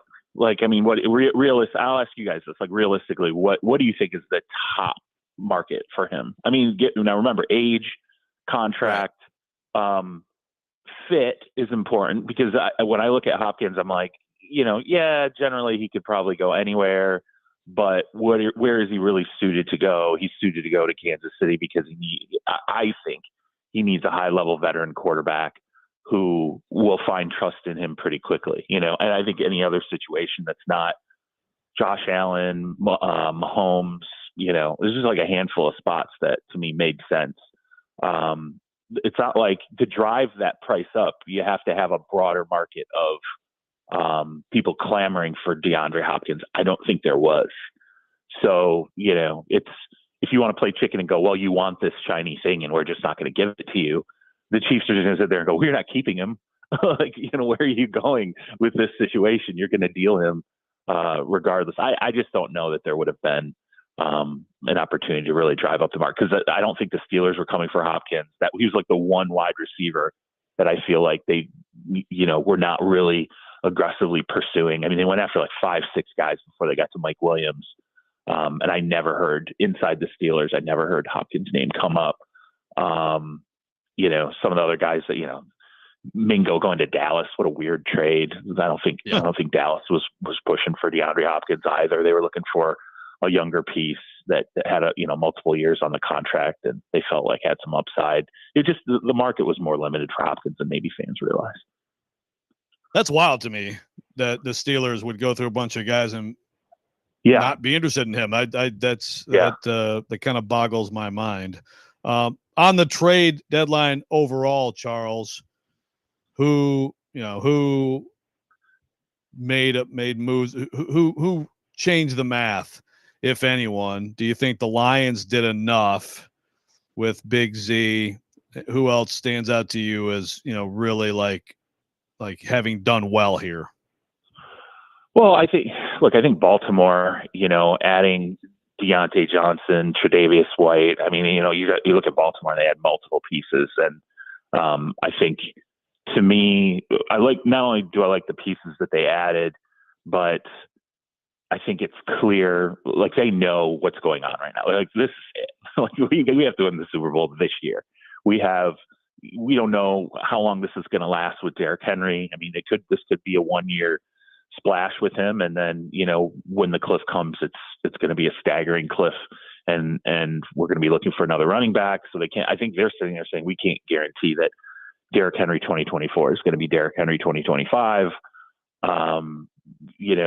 Lamar Jackson's playing, I think, the best football of his career. I mean, it's insane how well he's playing right now. And so I like what Baltimore did.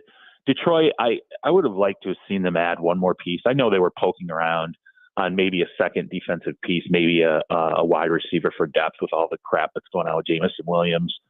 And I think they made some calls on some other sort of defensive options to see if certain guys were available, and they weren't. So I think they got the piece that they wanted most, which was obviously Za'Darius. But I would have liked to have seen them get maybe a little bit more at the deadline. I think they feel too, though, that they have some young guys on defense that they feel like are getting better. The corners they feel like are improving. Branch, obviously not getting ejected, is a defensive player of the year candidate. So I think they feel like defensively there are some guys that are going to get better down the stretch as they move forward, which in the past, I think about like Kansas City a couple years back. I mean, the defense was, you looked at it and you're like, man, they got to add something at the deadline. But then all of a sudden down the stretch, you really saw some of the younger players start to play really, really well down the second half of the season. And I think Detroit sort of feels like that's the situation they're in. So those, I was still happy with what Detroit added. You had to get the end. The Dallas thing was weird. I mean, I don't know. I had a front office guy once tell me, he said, the hallmarks of a bad trade or sometimes a bad trait for a front office is when you acquire a guy, particularly a young guy who's been in the league for a couple of years, and you say, well, we really liked him going into the draft, and that guy has presented who he is in the NFL. He's like, why are you still looking at draft assessments versus what he has actually shown you in the NFL? And he said, unless he's terrible in the scheme, the coach ruined him or whatever, that's one thing. He said, but if a guy has bad hands, he has bad hands. Like, that's not really going to improve if he's gone a couple of seasons straight and he's working with bricks, above the wrist. And, Mingo's like one of those guys where, yeah, you could say that he was ruined in some ways in Carolina, but he was dropping all kinds of stuff. He was running the wrong routes. I mean, they were so frustrated with him.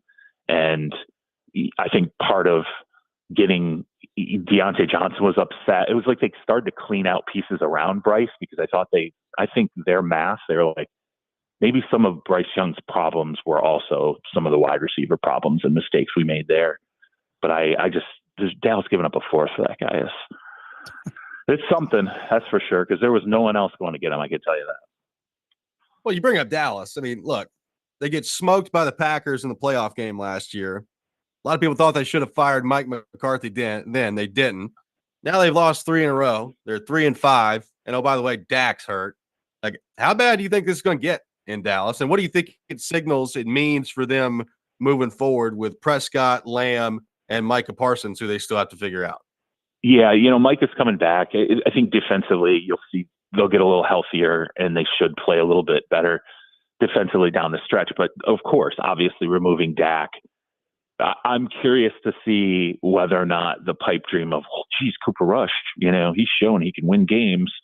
Mike McCarthy, look at his record with Mike McCarthy when he subbed in for Dak, previously. And yeah, good luck with that. Like, I think this is really going to spiral, and I wouldn't be surprised if by the end of the season we end up seeing a little bit of Trey Lance actually playing some regular season football for the Dallas Cowboys. They're in really, really big trouble, particularly the NFC East. I think the Eagles still aren't there, but you can see offensively, particularly since A.J. Brown's come back, they're starting to really put it together. Hurts is playing much more confident football. He's starting to take some chances running the football that he wasn't in the past. I think the Lions playing better. So, Philly's a problem. Washington's legitimately a problem, even if the talent level there. It's funny. I was talking to somebody with the Commanders going into the trade deadline, and he's like, our talent level really isn't representative. Like, the record is not reflective of the talent level. We're not there yet. He's like, we're sort of ahead of schedule. We caught some momentum, and they were going to be trade deadline buyers, and they were looking for like defensive line and corner.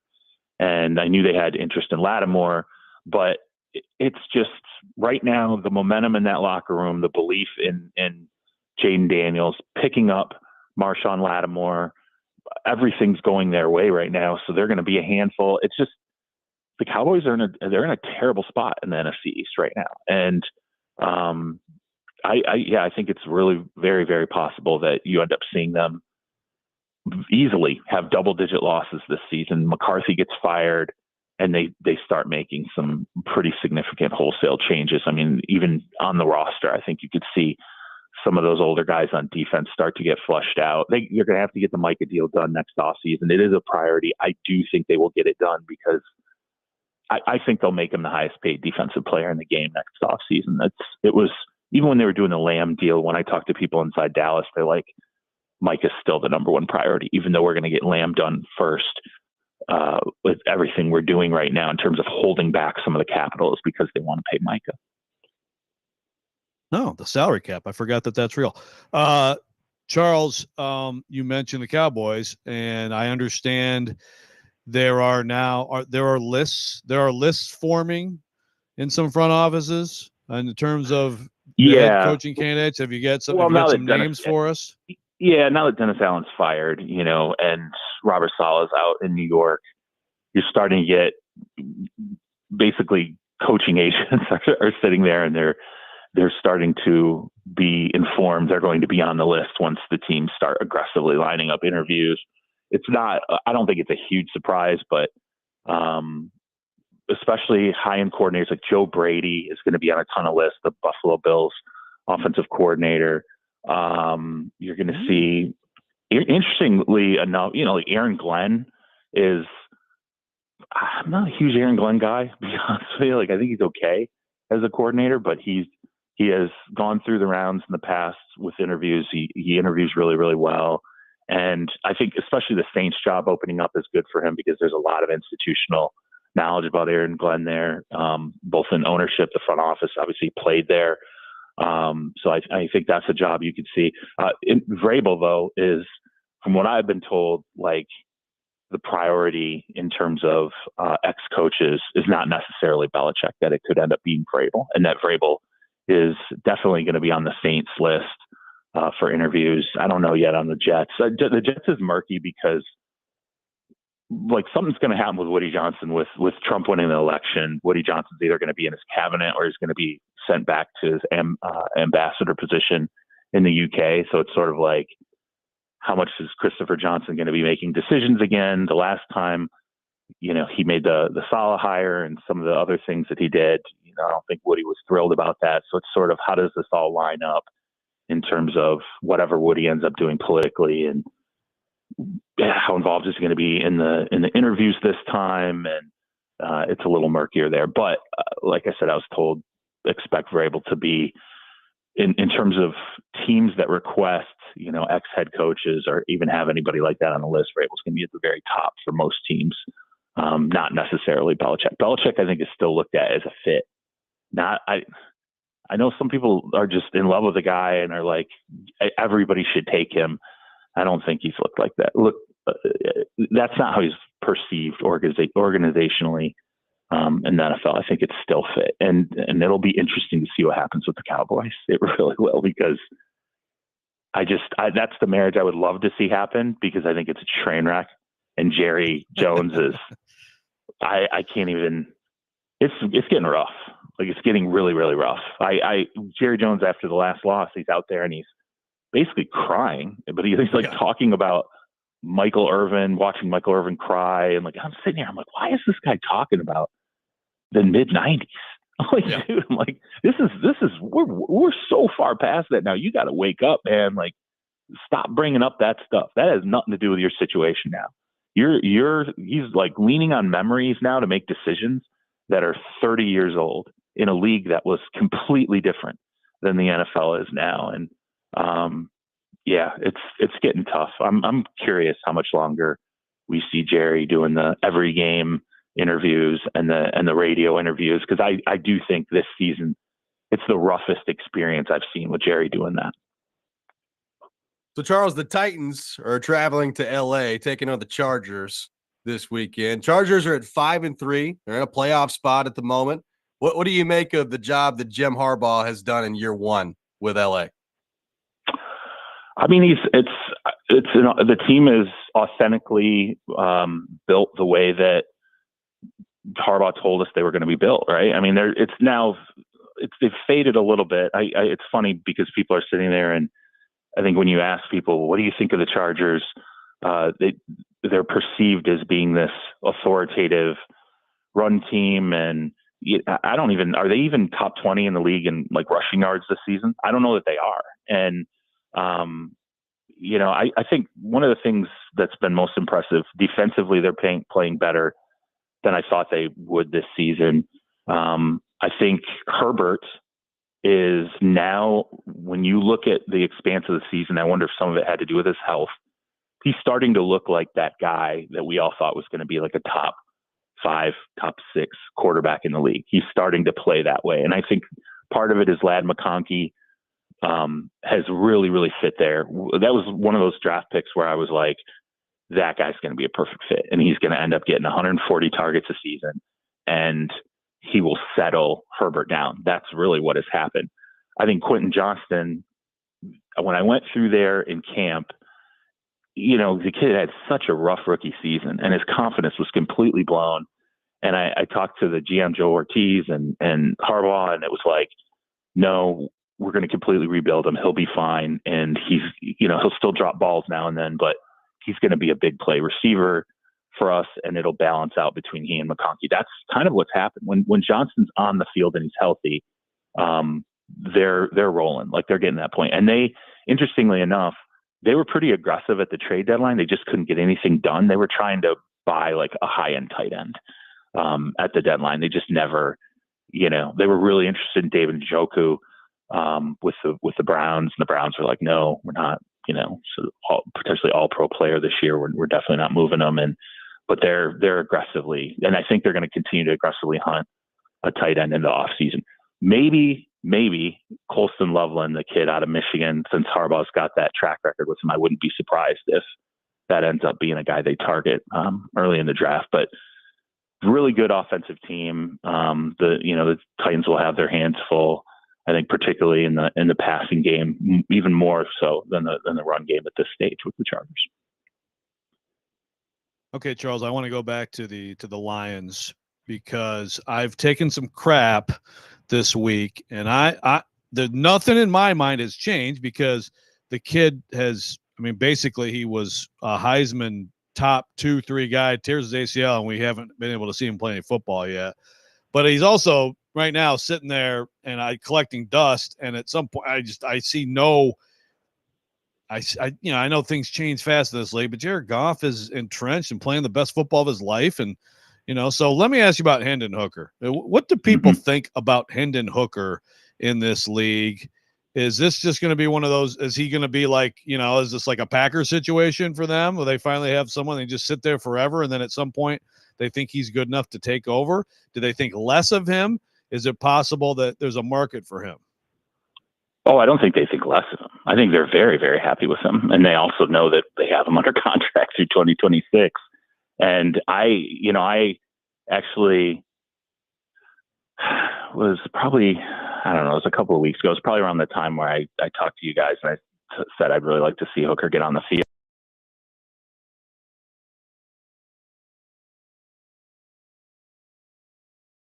Maybe there's a team out there looking for, a young quarterback to maybe take a shot at. And he was like, no, we're not dealing him. Like, they're very, very happy with him at the backup spot. And he's been amazing in the quarterback room, just prep, helping, Goff get prepared during the week, scout team stuff. He's been great.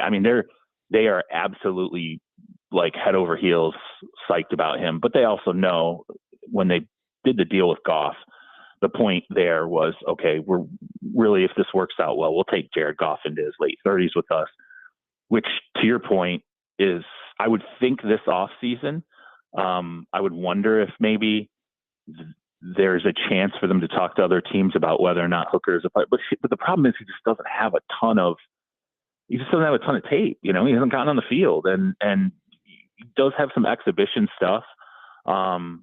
And I think there were a lot of fans of him coming out. Obviously, the age was an issue, and then the offense that was run at Tennessee was an issue. But he's had time to acclimate.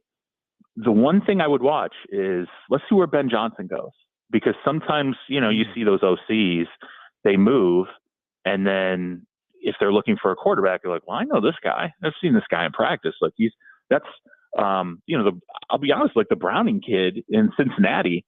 I'm kind of like, I wonder if Callahan have any interest in that, because that kid played really well when he stepped in for Joe Burrow. I think he's 30, so he still has tread on his tires. And whether it's a bridge situation or sort of like Matt Castle coming out of New England, that kind of a thing where the familiarity was there, and Castle did have some good years for Kansas City once he landed there. I would watch where Ben Johnson goes, and that Ben Johnson's going to be on every single head coaching list. He will have the pick of every job that's open. He's going to get an opportunity to interview there. So he's going to be able to pick where he wants to go, and then, pay attention to what the quarterback situation is there. I would tend to think that if he goes somewhere and it's a bridge quarterback who's already in place. I mean, what if he goes to the Jets, right? What do the Jets have behind Aaron Rodgers? Nothing. They have nothing.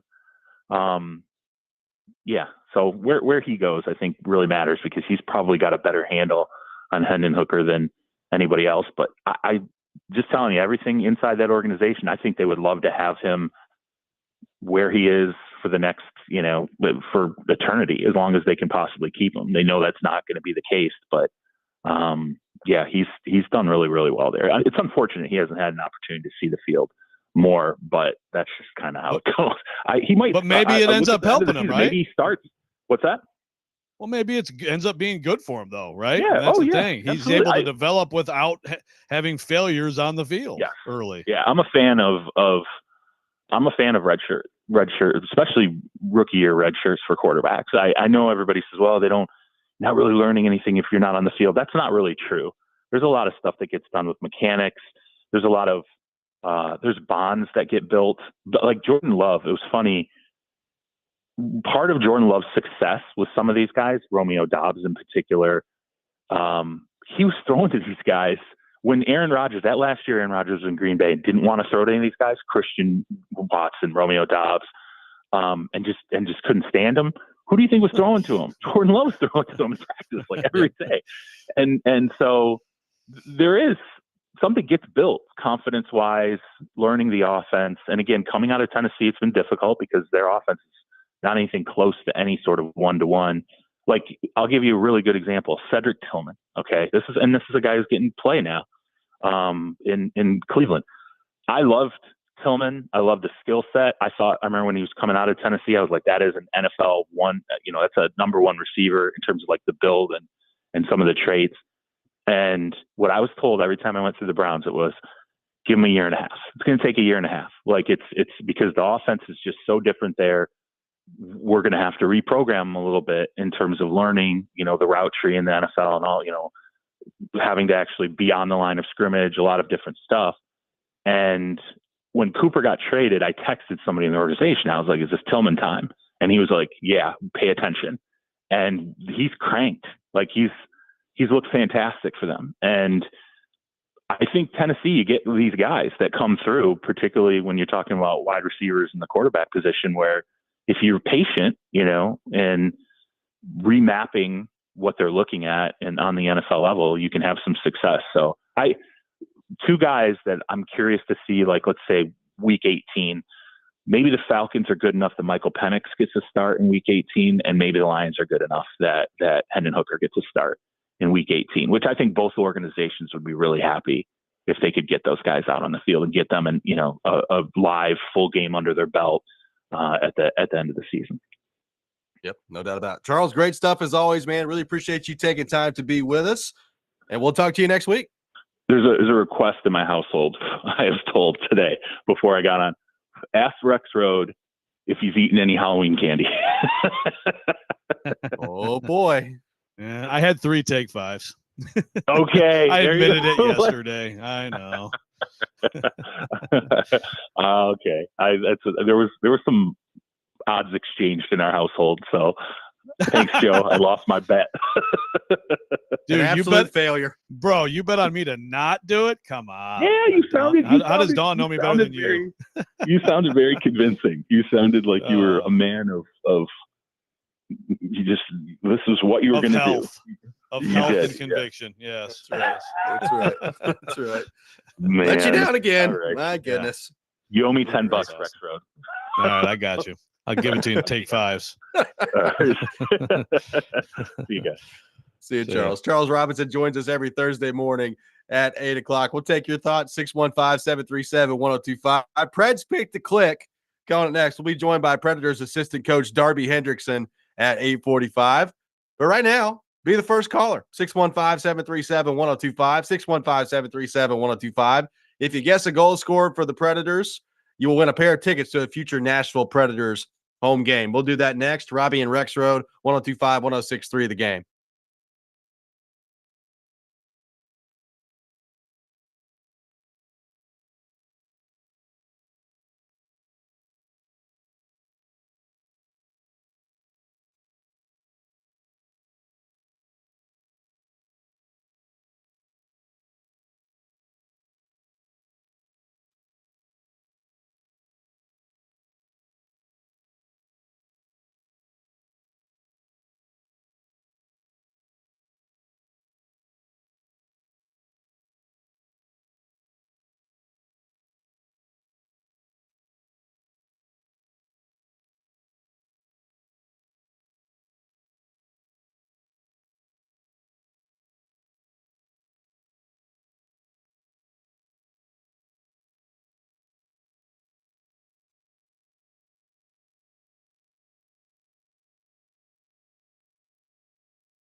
It's time for Preds Picks to click.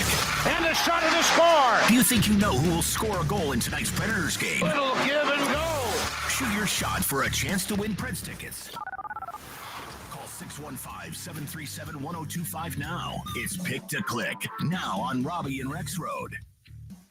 It is time for Preds Pick to Click here on Robby and Rexrode. Preds back at it tonight against the Florida Panthers, the second half of a back-to-back. Puck drop at 6 o'clock. I will have your pregame starting at 5 o'clock on 102.5, 106.3 The Game. A standings update. Joe Rexrode on the board once again last night with a goal by Steven Stamkos. He increases his lead. 4 correct answers for Joe. The listeners, Nick Keyser and myself, all with 1. So an early lead in the competition for Joe Rexrode this season. With that in mind, we go back to our 102.5 The Game phone line driven by WilsonCountyHyundai.com. Welcome in, Chase. Chase, thanks for calling in. Who is your pick to click tonight for the Nashville Predators? Yeah, before I make my pick, I just wanted to say Tennessee dark modes are definitely top 5 in college football. But tonight, I'm just going to go with Forsberg. Keep it simple. Thank you very much, Chase, for both of those takes. I appreciate it. Forsberg, the selection by Chase. Top 5 worst? Like ESPN top 10 worst or whatever? The not top 10? Yeah, not top 5. Yes. Yeah. I think they're pretty good. Forsberg off the board. Joe Rexrode, you were up first today in the competition. Your pick to click for the Nashville Predators. Yeah, I'll go Stamkos again. Heater. They work out pretty well. Heater Forsberg, incoming. Stamkos off the board. Nick Keyser, your pick to click for the Nashville Predators. Sorry, I was working the phones. I'm going to go with the rookie, Zachary Leroux. He's been hitting a couple posts, guys. I think he gets the job done later. We're going with Zach Leroux. Forsberg, Stamkos, Leroux, the selections. I'm doubling down on last night, O'Reilly. That top line, O'Reilly, Forsberg, Stamkos. O'Reilly, I think, is going to get one pretty soon. I think tonight is the answer, so give me Ryan O'Reilly. Forsberg, Stamkos, Leroux, O'Reilly, the selections in Preds Pick to Click. We'll be joined by Predators assistant coach Darby Hendrickson here in just a few minutes, looking ahead to that game. Joe, anything in particular stand out to you from Charles Robinson? What did you make of the Hendon Hooker stuff? And apparently Mike Vrabel, high on list. Yeah, I thought that was I always love our talks with Charles. I can't believe he actually bet on me to not eat the candy. But I thought this was an especially interesting episode of Charles. Yes, Vrabel. That doesn't surprise me a ton, but Vrabel is going to be very much discussed and interviewed this coaching cycle. He's going to end up somewhere, I would think. Also, I think the Hendon Hooker stuff was fascinating. I have not seen anybody report that really, and I may have missed it, but that's a big deal.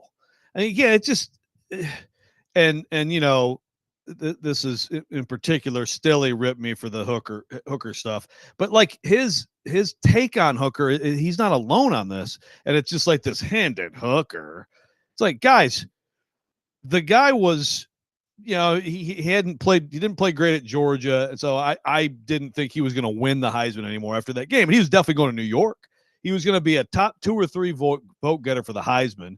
He was having an incredible season. He still had a great game at South Carolina. It's just that his defense gave up 8 straight touchdown drives, and he blows his knee. And he hasn't been heard from since because, one, last year he's rehabbing the knee, playing behind a quarterback who takes a team to the NFC Championship game, and now it's this year.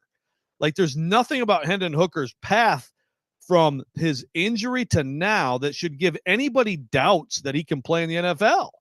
Unless you had them previously. And again, I think Charles' stuff on the system with Tillman and with Hooker is also fascinating to me. And that's an interesting, and maybe that's kind of the timeline, right? Year and a half. I actually talked to somebody in the league not too long about Jalen Hyatt, it's just kind of shooting the breeze, but sort of the idea, is take some time. You have to reprogram from that offense to the NFL. Because they just play the game differently. They play the game like you can't play it in the NFL. And so you're seeing Tillman emerge, and I always agreed too. I always thought Tillman could be great. And Hendon Hooker, man, that's going to be really interesting. Is he their future? Is he their long-term? Is he their guy who sits for probably too long but then is ready to be good? Or do they get enticed to deal him to someone who wants to give him an opportunity. And the Ben Johnson thing is interesting too, because he is, if he wants a job, he's going to be a head coach next year. Yeah, no doubt about that. 615-737-1025, our phone number. We'll be joined by Predators assistant coach Darby Hendrickson coming up next, looking ahead to the Predators and the Panthers coming up tonight. Tune in to 94.9 The Fan this Saturday at 6:30 for our college football game of the week. Alabama taking on LSU, presented by Twin Peaks Restaurants. Take your tailgate to Twin Peaks, home of 29-degree drafts and wall-to-wall sports. Darby Hendrickson coming up next. You're listening to Robby and Rexrode, 102.5, 106.3 The Game.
Welcome back in, Robby and Rexrode, 102.5, 106.3 The Game. Predators taking on the Florida Panthers tonight in the second half of their back-to-back. And to help us talk more about that, we go to our 102.5 The Game phone line, driven by WilsonCountyHyundai.com.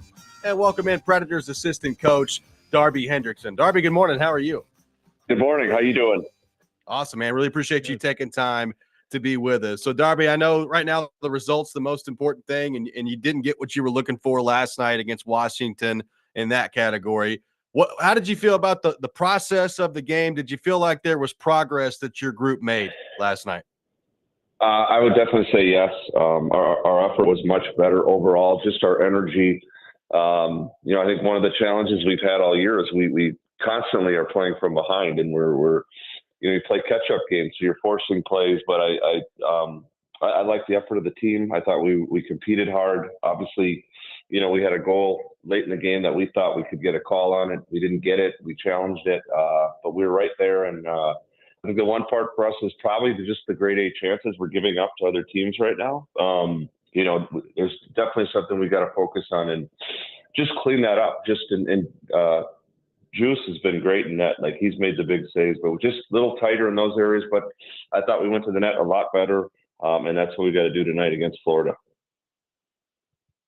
Yeah, those grade A chances, I know, there's a different story on each one probably, but I mean, is there a communication connectivity thing that is still in progress? Are you seeing any progress in that way?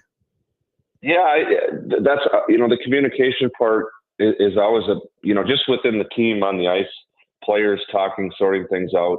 Always an important part when you're on your game. Guys do that really well.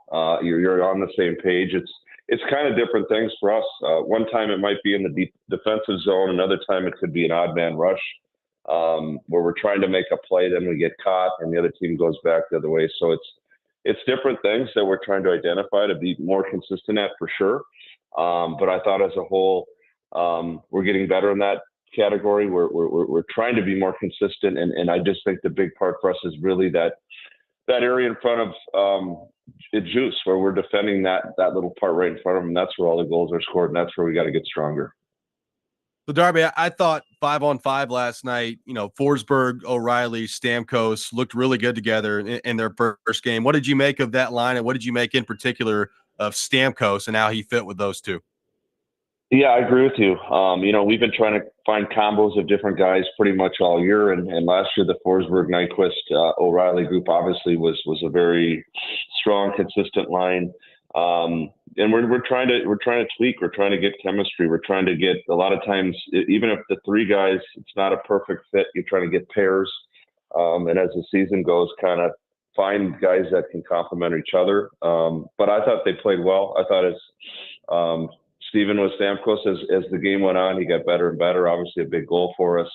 So those were good signs for sure. It's just a frustrating part at the end of the night when you do feel you did a lot of good things, you don't get that result.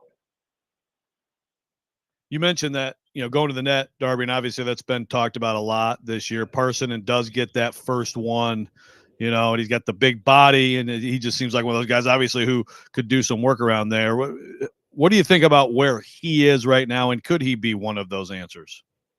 He could be. Actually, the line with Tomasino and Evangelista, I thought for us was really good, brought us energy. They got to the Washington zone a lot. They won some battles, and it was really simple hockey on that goal. It just was a puck that they put in deep. They got in on a forecheck. There was kind of a scrum in the corner. They came out with that puck, and Evangelista put on net. And to Parsonen's credit, he beat his guy back to net. And so for him, very positive. Obviously hasn't played. He's been in and out of the lineup since the start of the year, but for sure his best game of the year. And for sure we need more of that type of mentality where we're winning battles and we're determined to get to the net like he did. And it was a tip goal, but it's simple stuff like that. We again, just have to be more consistent at. So Darby, we talked about, Stamkos was on our show yesterday. He mentioned frustration creeping into the game. O'Reilly had some comments about it the other night after the game. So did Andrew Burnett. As a coach, and as your team's kind of fighting against that right now, how do you coach against that? How do you try to limit the frustration as much as possible when you guys are going through a stretch like this? It's a good question. I mean, I think everyone, comes into this a season and there's high expectations, and obviously we have, some high end signings, and it's almost, I think, in people's and everyone's mind, we got to be almost perfect. We got to be better than, everyone, obviously, but how the team was last year, and last year's past tense, and I think that's something you have to be careful about. I know with Anna Burnett, they had a great run last year, but this is a different year with different groups. So a lot of it's, with our meetings, addressing those type of things, talking frustration. The other thing is individual. Is just, whether you meet with lines, you meet with players. It's really reminding guys of, where they're good and how they're good and how, you're trying to get the most out of people. So obviously positivity is everything in our world. Results are as well, but it's still how you go about it, how you prepare, how you affect the guy next to you. And those are the things you try and remind guys. It was interesting with Barry Trotz talking with us, all his years of coaching, he talked about frustration, but turning it into determination. So, we're trying to use every resource we can. We're trying to work with every guy, help them individually to collectively be a better team. And it's a day on process, which continues today and tonight against Florida. Darby, last thing for you here. You mentioned Florida. Obviously, they're reigning Cup champions. They just got back from Finland, 2 big wins against the Stars. What kind of stands out to you tonight about the challenge on the second half of a back-to-back with the team that you'll be playing? Yeah, and obviously they're a good team. They just came back from Europe. They won both games over there. They've had a good start to their season. Our game has to be simple. And obviously the competitive part, obviously going to the net and all those different type of things. In a back-to-back, it's interesting. Sometimes you think coming in where you're getting late and all that type of stuff, but sometimes you actually have more energy, than you think you will. But it's being simple. It's playing a smart road game. Obviously, that's a team that will want to counter and transition and get their offense too. So it's really managing the puck for us. But the good things we did last game, and we mentioned in Parson, we mentioned we got to the net. Even our breakouts and our forechecks were much better. We have to continue to be consistent with that, grow that. And really come in and play competitive, hard, smart road game against this team. Stay out of the box, obviously. Our PK has been great, but that mindset, and I believe if we do that collectively, we'll be right in this game. Well, Darby, we really appreciate your time. Thanks so much for being with us this morning, and we'll be watching tonight. Good luck against Florida. Great. Thanks for having me on, guys. Absolutely. Darby Hendrickson, our guest here on Robby and Rexrode. Preds taking on the Florida Panthers tonight in the second half of a back-to-back. And Joe, I think they did some good things yesterday against Washington. We've reached the point where nobody really cares about that unless you get the win. So I understand that, but we'll see if the Predators can continue to build on that tonight against a obviously very good Florida Panthers team.